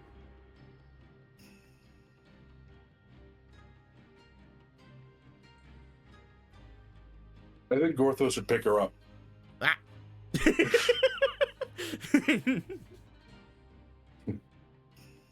Stop. Yvori, Stop it.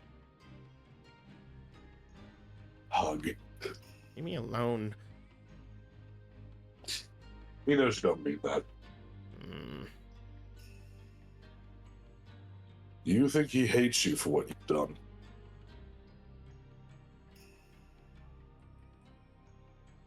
I think that you should. I couldn't even find that sage after he did that. I apparently can't cast a simple spell on you. I apparently might have locked away your memories. I killed the closest thing in this world that...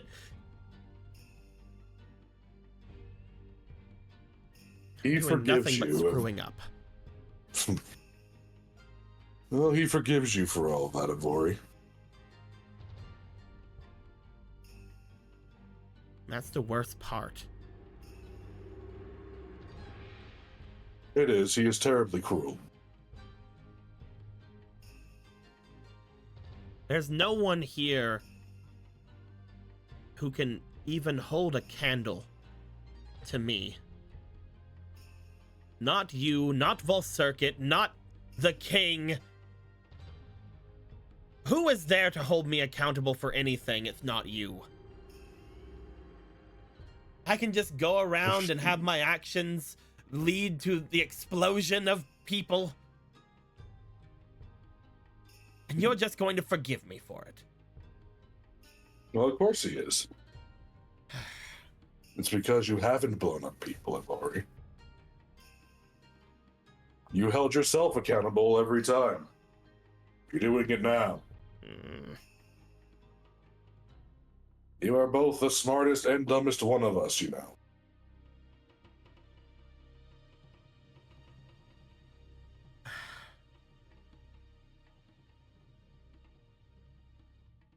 That's coming obvious. from the fool. That's obvious. I've been following you this entire time. Could have just settled somewhere else. You could have. Found my way over into that little demi-plane over on the eastern sea. Western You Sea, could've. whichever. He doesn't know which way is up anymore. The geography keeps changing. He misses the loft wings, but that's not the point. I think some of them have survived, though not here. If anywhere, perhaps Termina. I just mentioned it. The little demi-plane off to the west, yes. Oh, it's westward now. You thought it was northward. Well, that's neither here nor there. Literally. It's a demi-plane. He feels you've asked this of him many times to stop. And he can't do that, Ivori. He understands what he's risking. He's always known. He's had to do something to help the world. Show people how to be better, as they may never know how to do that themselves until it's too late. And who's going to do that when you're gone?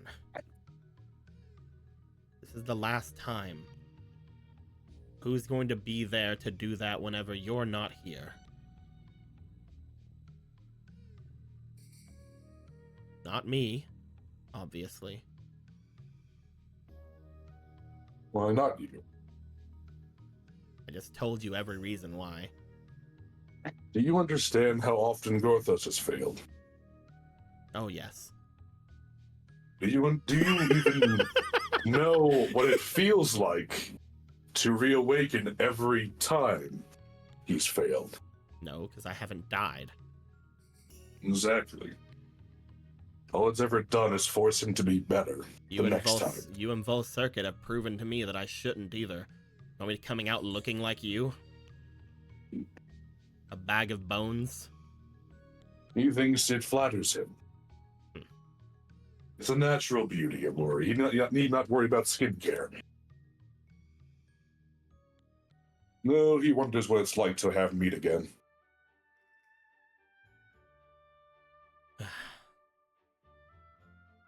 Not all gone, mind you, but a lot still missing. I'll see if I can figure out if I'm the cause of your memory loss. If I can, I will reverse it as much as I can, but... He does not want you to find out if you're the cause of his memory loss. He does not care about that. What he cares about is if you want to find out a way to bring the memories back.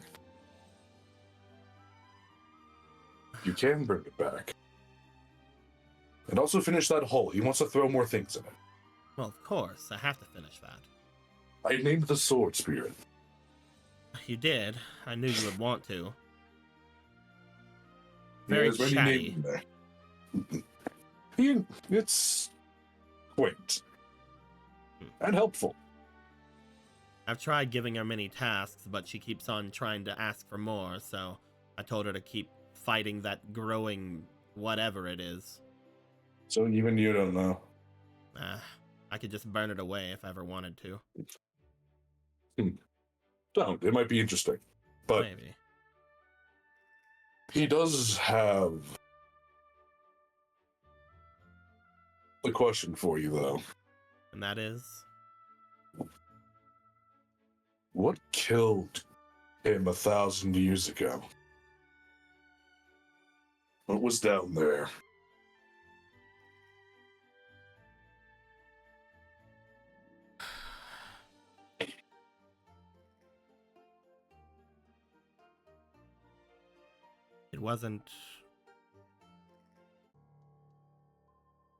It wasn't supposed to happen that way.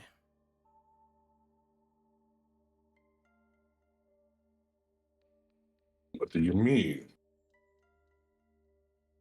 I had said it before, but the reason we had made our way into that forest was not because of you. We stayed there because of you, but we originally went in there because of me.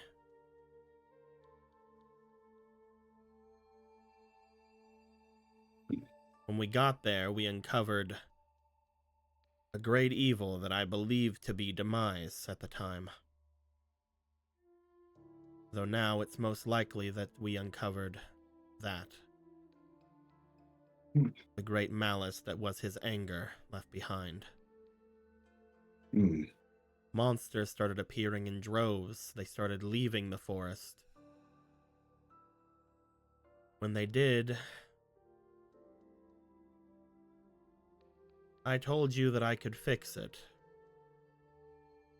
I didn't actually know if I could or not, but I told you that I needed help doing so. We could easily take out those monsters. Even the moblins were no real trouble. You had gathered quite a force to go in there. Because of your reaches throughout the different lands, because of what you and your, I suppose, at the time, greatest crew you had made many allies and friends throughout all of Hyrule. You brought them together until there were nearly 100 warriors there. Heroes. Or probably a few more or a few less. It just seemed to be better to go it into around 100. It'll be He was better. never much of a detailed person when it came to numbers. It'd be better for the history books, let's be honest. But when we had gathered everyone,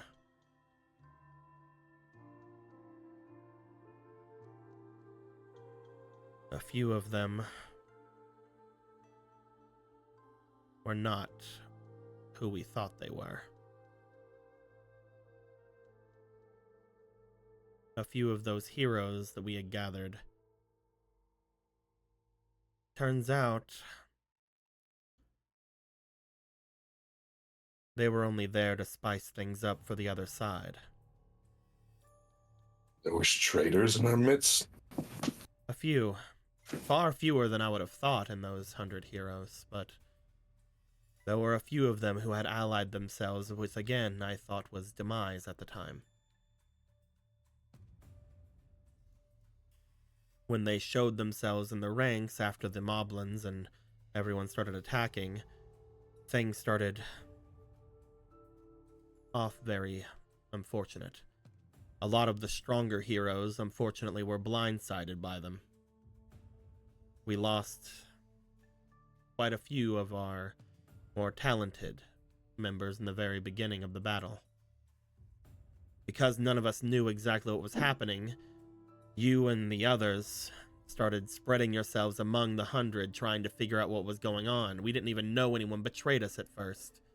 We had thought someone had attacked us from beyond, but eventually it was obvious whenever one of them went for you. I don't remember who it was, but whenever they struck into you, it appeared like they were crazed, as if something was wrong with them. They were possessed, Maybe, but just like we were. the weirdest Weren't part they? about it. The weirdest part about it was they seemed to be fully understanding of their situation. They seemed fully aware of the areas about them. They showed no remorse or even hesitation.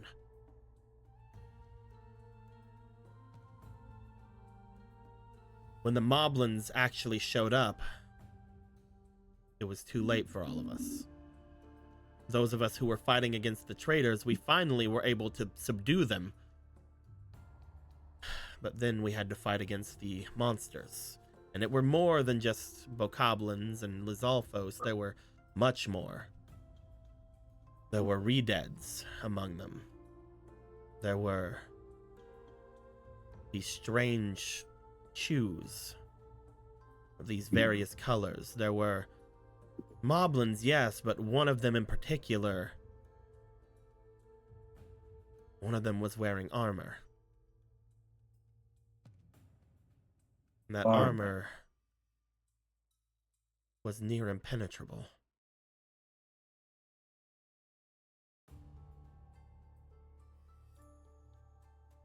It took all of us to try to take him down. Eventually, I made my way on top of the forest temple to try to harness the energies that I could about me, but it was around then that I believe one of the heroes activated their medallions. Thanks to them, the energy was plenty. The area about the place was surging with it. I harnessed as much as I could of it, and I struck down everything around me. Everything. Including you.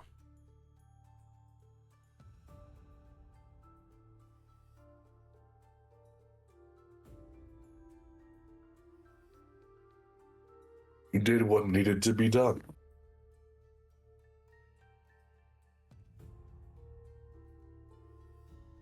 When I awoke, I could not find your head. Some of the heroes we subdued were gone, and I had learned that I had destroyed the great tree.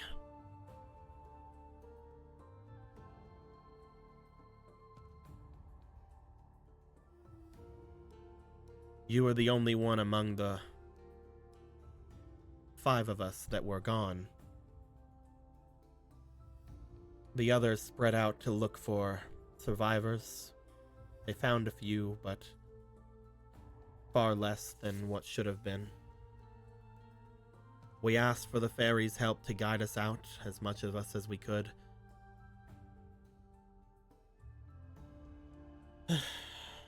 One of the 4 did not make it out of the forest.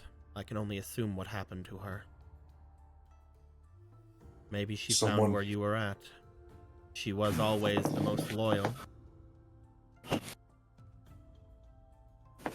He is not sure where she lies, but he does know her weapon still persists in the hands of capable and honorable youths now. I do not know exactly what happened to her, but I know that she had found or discovered something, and no matter how much I looked for her, I could only assume that she was killed. With the others, they had spread out to their own lands. I think that Gora had tried to make his way back, but eventually he too seemed to fall. I don't even know if he made it out from the forest. I thought he did. But before I knew anything that had happened, 4 of us left that place and only 2 truly made it out. I can only assume that when they went down, they took as many of the rest of them as they could with them.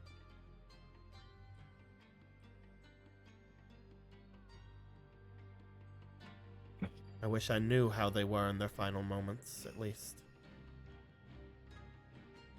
Must have been grand. It would have been something talked about forever.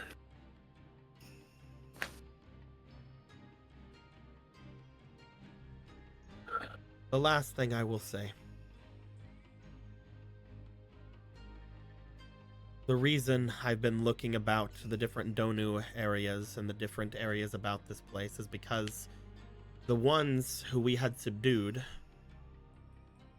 a few were Hylian, obviously, but the majority of them were Donu, and the others were Sheikah. Betrayed by Sheikah? Yes.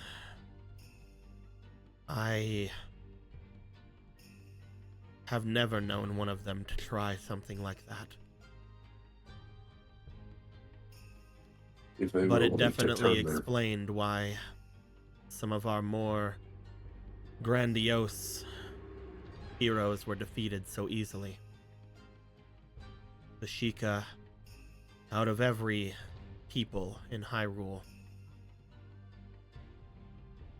the Sheikah are the most terrifying by far. Which is why it's always been grand that they were on our side.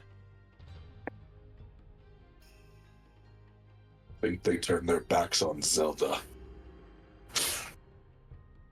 Their backs on us.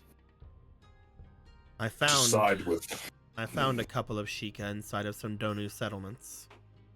They were recent Donu settlements, recently changed from Darknut settlements, but it was a facade. So I wiped them from the face of Hyrule. Potentially in a rage, yes, and I might have taken their armor. But I did not believe they deserved it. They lost their honor long ago, if that was the case. Perhaps that is what Boulder was speaking of.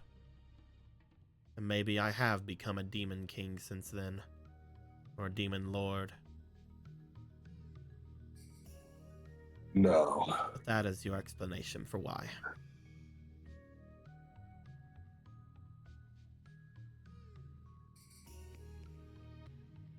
You should speak to the Boulder about this. Why? Because he cannot stand the thought of his riders hating another. Especially when you had noble intentions. Noble intentions or not, I still did it. They were still slaughtered, Gorthos. I did do what he said, after all. And it is my word. Who's to say that I didn't make a mistake like I have apparently been doing?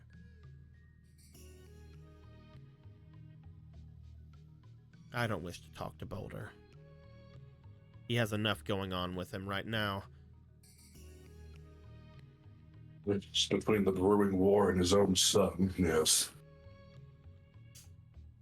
I feel bad for his son. He was an interesting one. He came to actually see me one year. I didn't kill him, Yes, but I did push him away.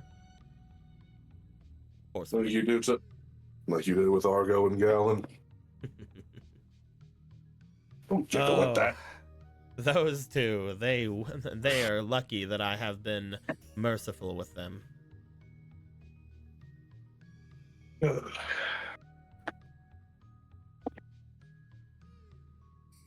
I have more to tell you, and if you have any more questions about what I have told you, I will respond accordingly, but for now, I am going to prepare for the rituals. Don't go further in here. There are traps in here that you have made that will probably kill you. Yeah, he made them, probably. Don't worry, we'll try to get our way through it. I do want to know what you would have considered treasures, at least. And with you here, it's a good time to open it. Good. But don't open it without me there. If you're going to adventure, at least let me decide when you die. It's the least you can do.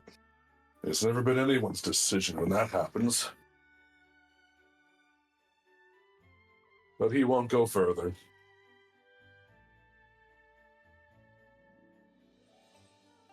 I'll tell you more later. I wish not to talk anymore. That's fine. Just a word of warning. Don't be weird about the child that holds the Master Sword. She looks back to you. The one that holds the Master Sword. Yeah, so That young lady, princess? don't be weird about it. No. Not princess. It's time shenanigans. It's a whole story. He'll tell you later about it. Right. He has many stories to tell. Well, then we'll catch up later. Yeah. And Ivori. Hmm? Thank you. Fuck you. He missed you too.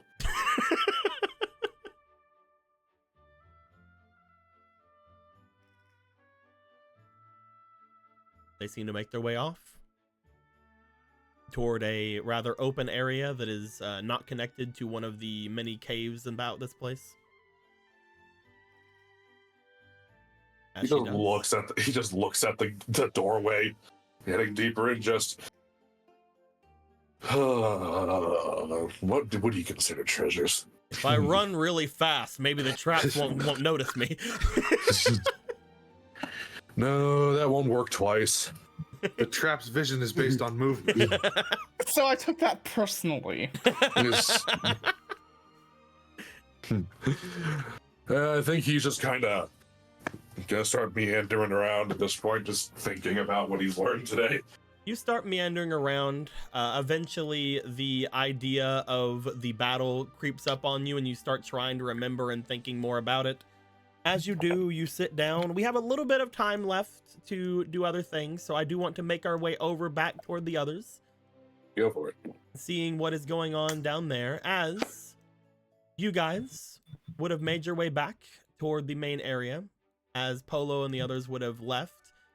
Ronan, Marco, and the rest, you guys get here just in time to see Kuro and Sierra packing up these rice balls that have been made. You were told about them and that they were most likely neat, most likely good foods.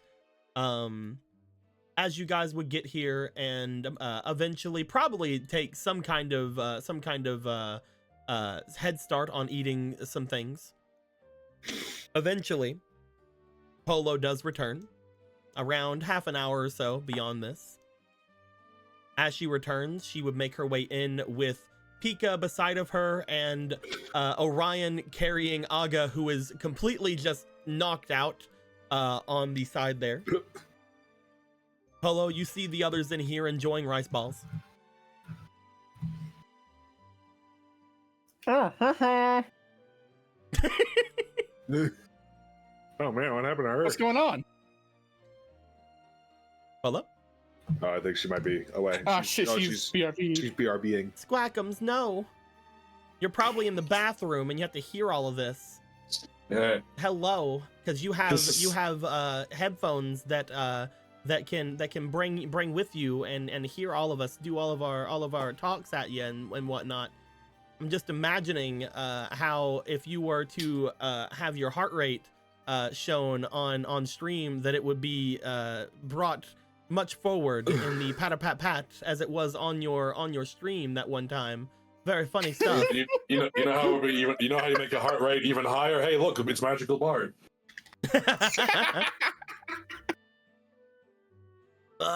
Stretch. But yes, we will wait for Squeaky to get out of bathroom then. Or wherever they are. They're probably not in the bathroom. But we'll see when they return. Anthony, Man. you just learned a whole bunch of shit. Yeah. Sure fucking did. Yeah. Oh my god. A few of those things were not really set to come out from her. She was ready to fucking run off after she said she fucking killed one of her people that she had gathered. Like, oh fuck, he's gonna hate me for saying that. I'm gonna drop that and run.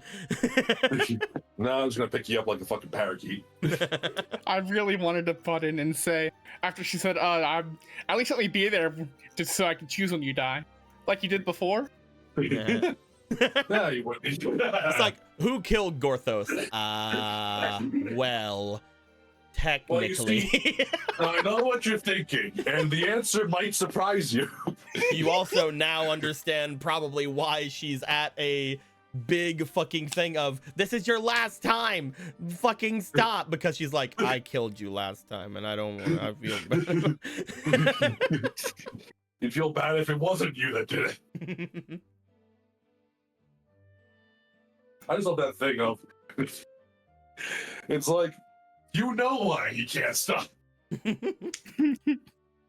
Also, damn, she got the boy killed. That's fucked. Mario not gonna learn off. So that really hit in a weird way, but it wasn't her, it was Monty. Mm-hmm. It's definitely, as you look at it, she had brought you guys into the forest. There's apparently something going crazy there, and she thought it was potentially some vestiges of demise. Probably, unbeknownst to her, turns out to be Ganananan. So that's interesting. She's like, what the fuck is that? Hey, yo, what's the point of the RP chat if y'all fuckers don't look at it? Oh, no. We were laughing at you, looking at it. Dika was the only one not looking. Oh, was I? It was Don't really have it fun. up generally when I'm looking at games. Listen, it's really funny and really easy, Bart. Oh, it's Lynn. You have the phone. Oh, I see. Shut up, Anthony. Excuse me while I default dance now. But yes, What the fuck? let us return, since we have only a little bit of time left for things. Yeah.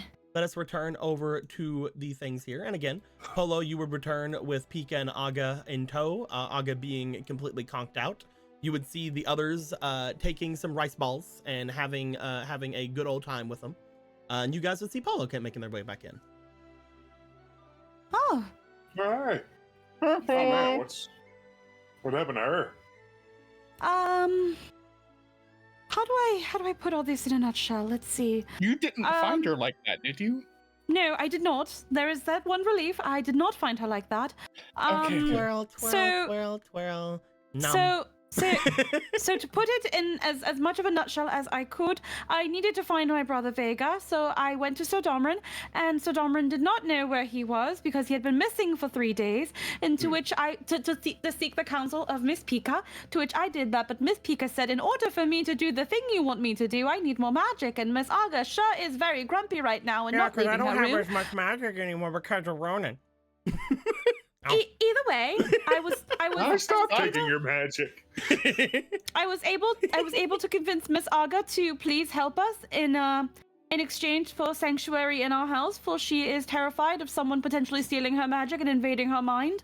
And I'll get to that in a moment. I will please let us put a pin on that, because right now I think that my brother has been kidnapped by the Gerudo. Oh, What? there's a lot to unpack there. Yes. But we kind of understand already what may have happened to her because it happened to the princess. Uh-huh. Yeah. It seems like someone is stealing, or at least able to copy her magic by invading her memory. So you're thinking that whatever happened with Matilda here, Marco, happened with Aga. It sounds about the same, doesn't it? That makes even less sense. Aga is a much more powerful witch, probably even stronger than me. Something magical like that, it's very hard for someone to overtake someone like that. Well, I heard that, Ronan. Thank you. Well, I mean, there's one good thing to come out of that is that we know where that person is. they're in jail. So Oh, That's true. Apparently, whoever did this with Matilda has been brought to jail over at Castletown. Or not over at Castletown, over at the castle. assuming it's the same person, but I mean, I think it probably is. hmm. We thought about going to see them, but we wanted to wait until you and Gorthos were there. Very fair. Well, it seems like Miss Aga has been working herself ragged trying to figure out who and where they are, but if they had been under our nose the whole time, then that will be a relief for her when she wakes up. Seems As much that as a relief as it everything can is be. working out. Yes. Well, Other than the whole your brother thing. We should worry about that now. Mr. Brother Kuro, technically our brother now. That's very true. But I have a question about you saying they were taken by the Gerudo.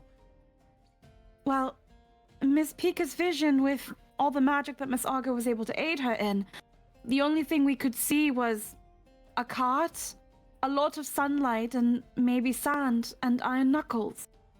That was what I was going to ask. He kind of like looks back toward everybody. That is bad. As I had mentioned before, I'm not sure how many of you have been around for it. The Iron Knuckles were those who had, who I had wanted to train me whenever I was younger. But they are, far beyond me in any sort of power. In fact, they are far beyond anyone in power. They are not only physically the strongest of the Gerudo, but they have far beyond anyone else in senses of using magical items, using magic itself, and using spiritual powers gifted to them by the sands. They are. I can take them. They are beyond anything. As was Sounds mentioned, like I do all those things. as was mentioned by the king, a single one of them could take out even a rough Donu and Darknut camp.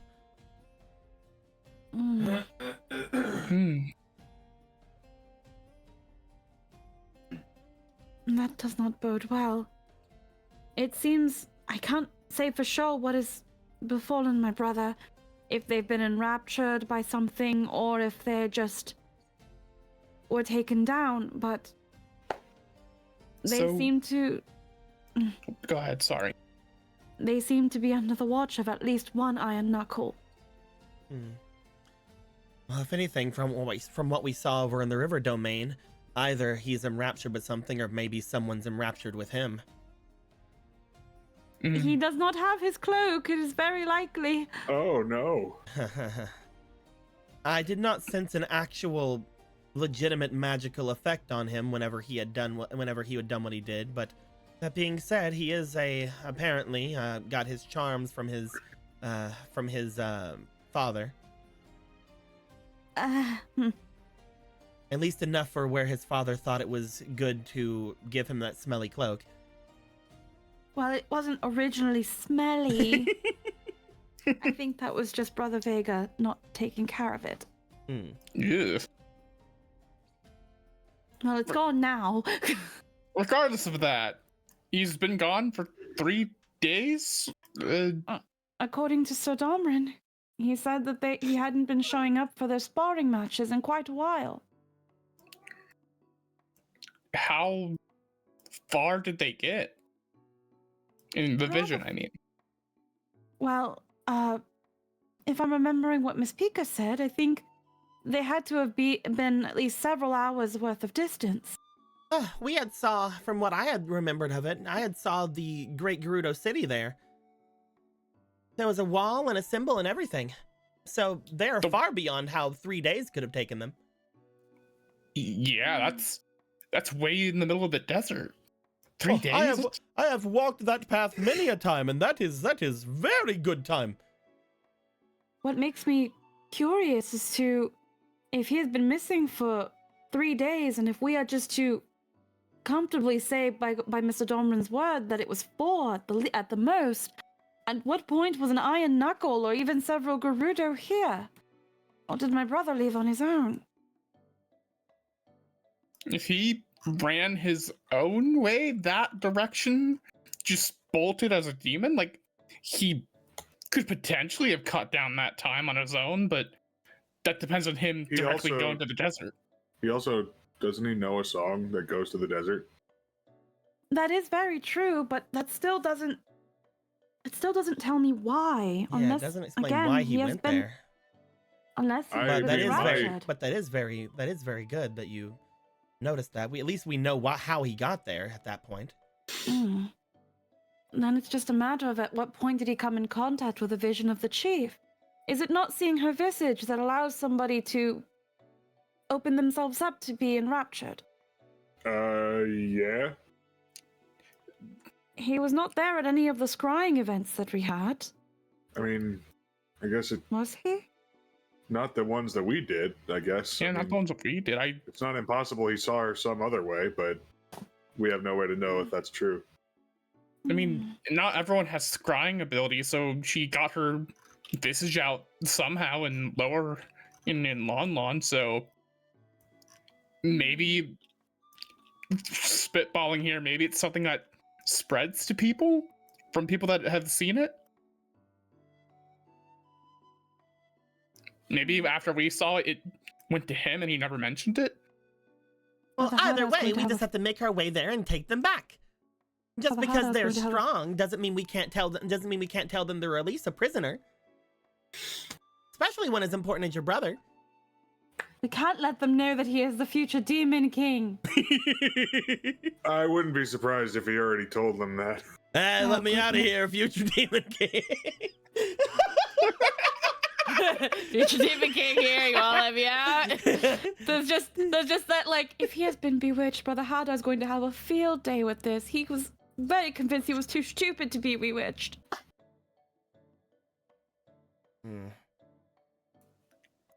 Or maybe she's his type. I mean, I do not know Brother Vega's type if he has. No, his type is probably farm girl. As soon as like you're like, is he his type? You have to like immediately in your brain, you see like Think of her you see like a picture Think of through like mo- the Gerudo chieftain, and then you have like a picture beside of your mom, and then just like That's then there's like no. X's going down the Gerudo chieftain. No. It's I just mean- like, what? It's like, what's Brothers Vega's type? Your mom. Oh, Literally, your mom. just like no. That No, guy she can is have not his multiple type. types. No. You went for Gallon. Yeah, but that's my type. I am a farm girl.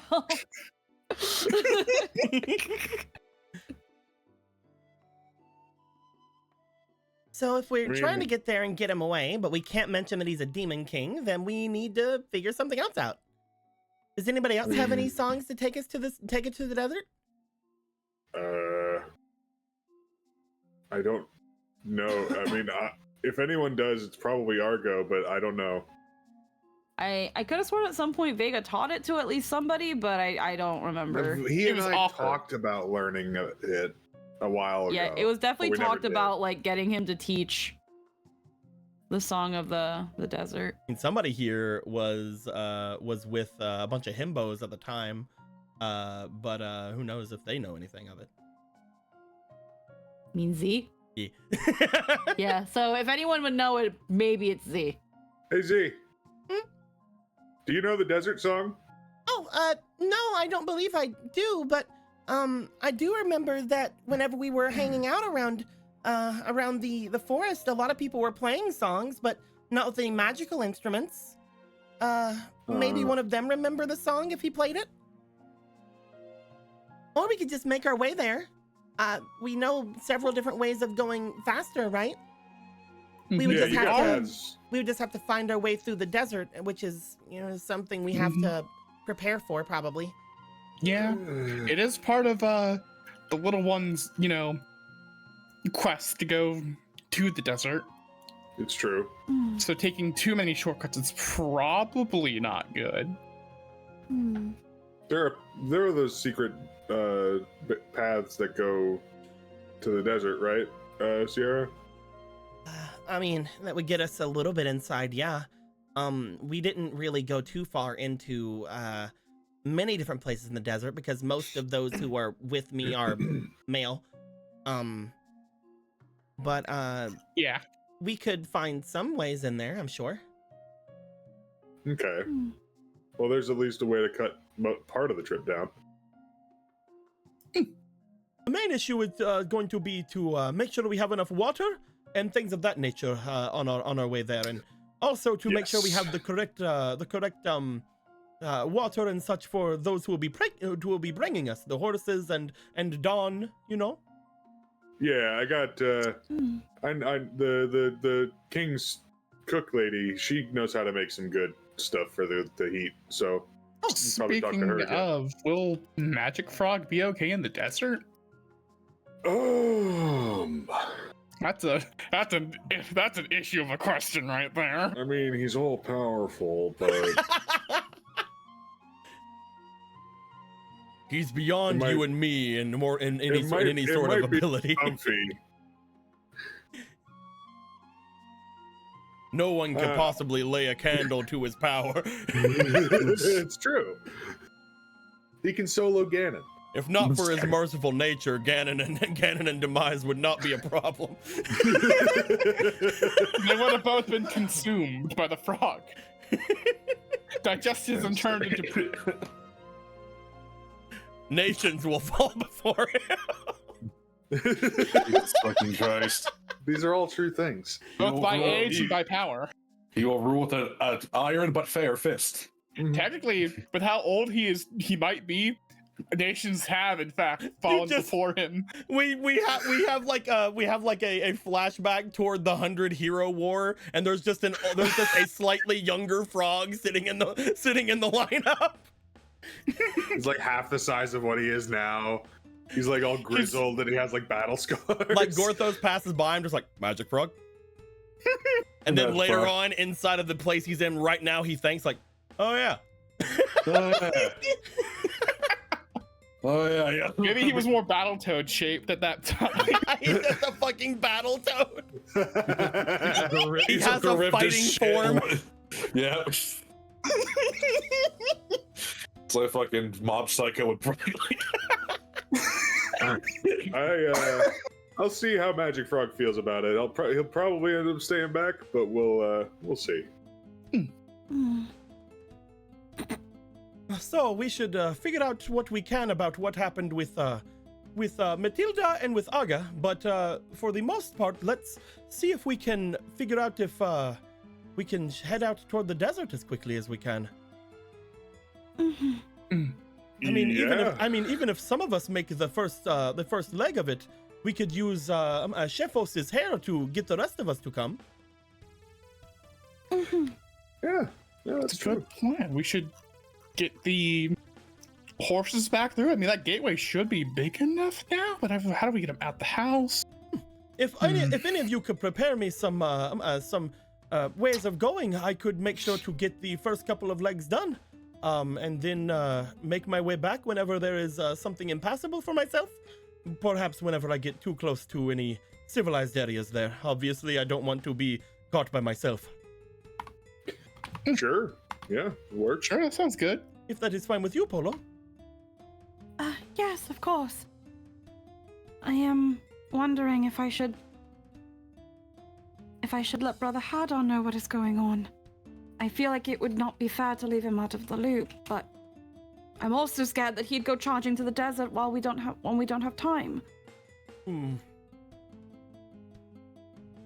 I believe it would also be, how you say, probably very embarrassing for your brother as well if Hadar came. You see, I was trying to get them to make up by taking them both to the witches, and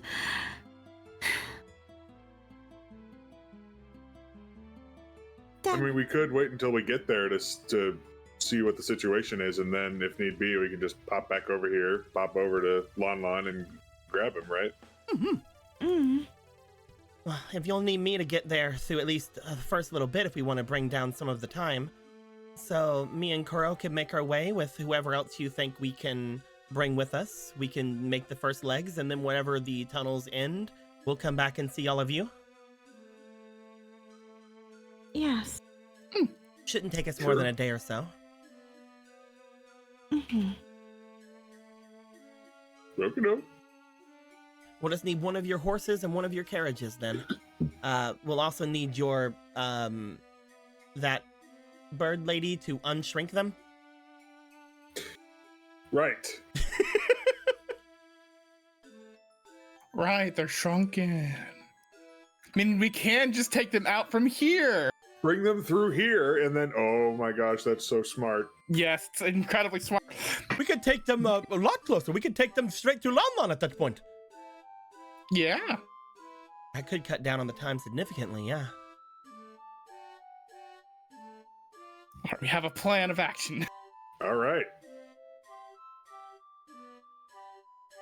These are really good, by the way. Pika just holding on one of the rice balls.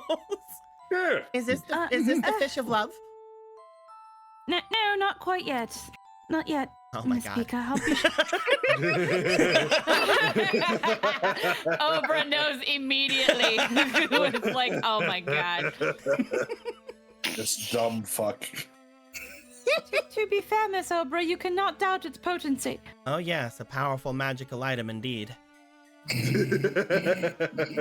She like leans into Ronan as she says that. It was really good.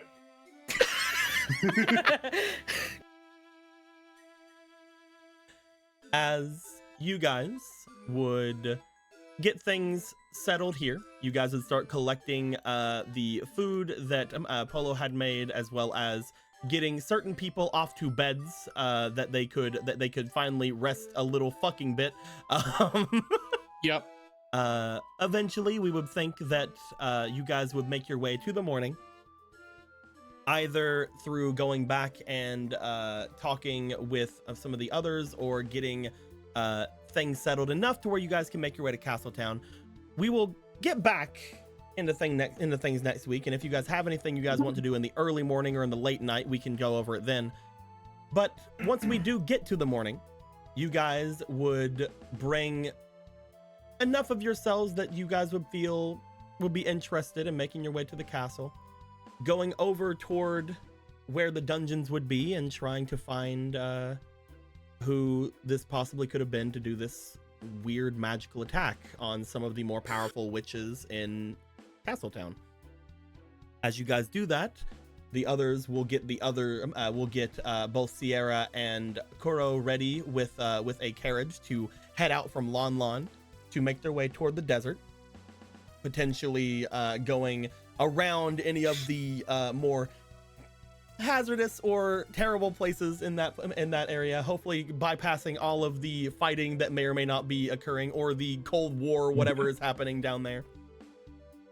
As you guys settle yourselves and get everybody together to go on your separate ways toward where you need to go, or at least toward where you feel you need to go, we do show at the end of this, during the morning, far off in the desert, what appears to be Vega. As Vega is waking up inside of his carriage, looking out and about at the different place, just like we would have seen in Polo's dream vision. He would look out from one side, seeing the iron knuckles, look out from the other, seeing the wall that he is heading toward, and sit back. As he sits back, he would look down toward his arm, where he sees that there is a rather large twinge of pain that comes from it. He looks to it, touches it with a slight wince, before a large smile goes across his face. Oh, you've done it now. A flash of red going across his eyes as we end things there for the night. Oh my god. Oh my goodness. Someone hurt him? Who could have hurt the boy? Anyone could. He can be hurt now. I know. I'm saying, like, how could anyone do this to him? He's just a sweet sleeping sheep boy. Who would do this? Also, it's really funny. I've noticed something. What's that? Other people have their fourth class cards except for me. Yes. I have mentioned before you were in here earlier that I was going to get through to your stuff eventually. But fine. we have to get the things back together. We got to get the we got to get the thingies working again. Gotta get them all. Gotta get them all fucking going on.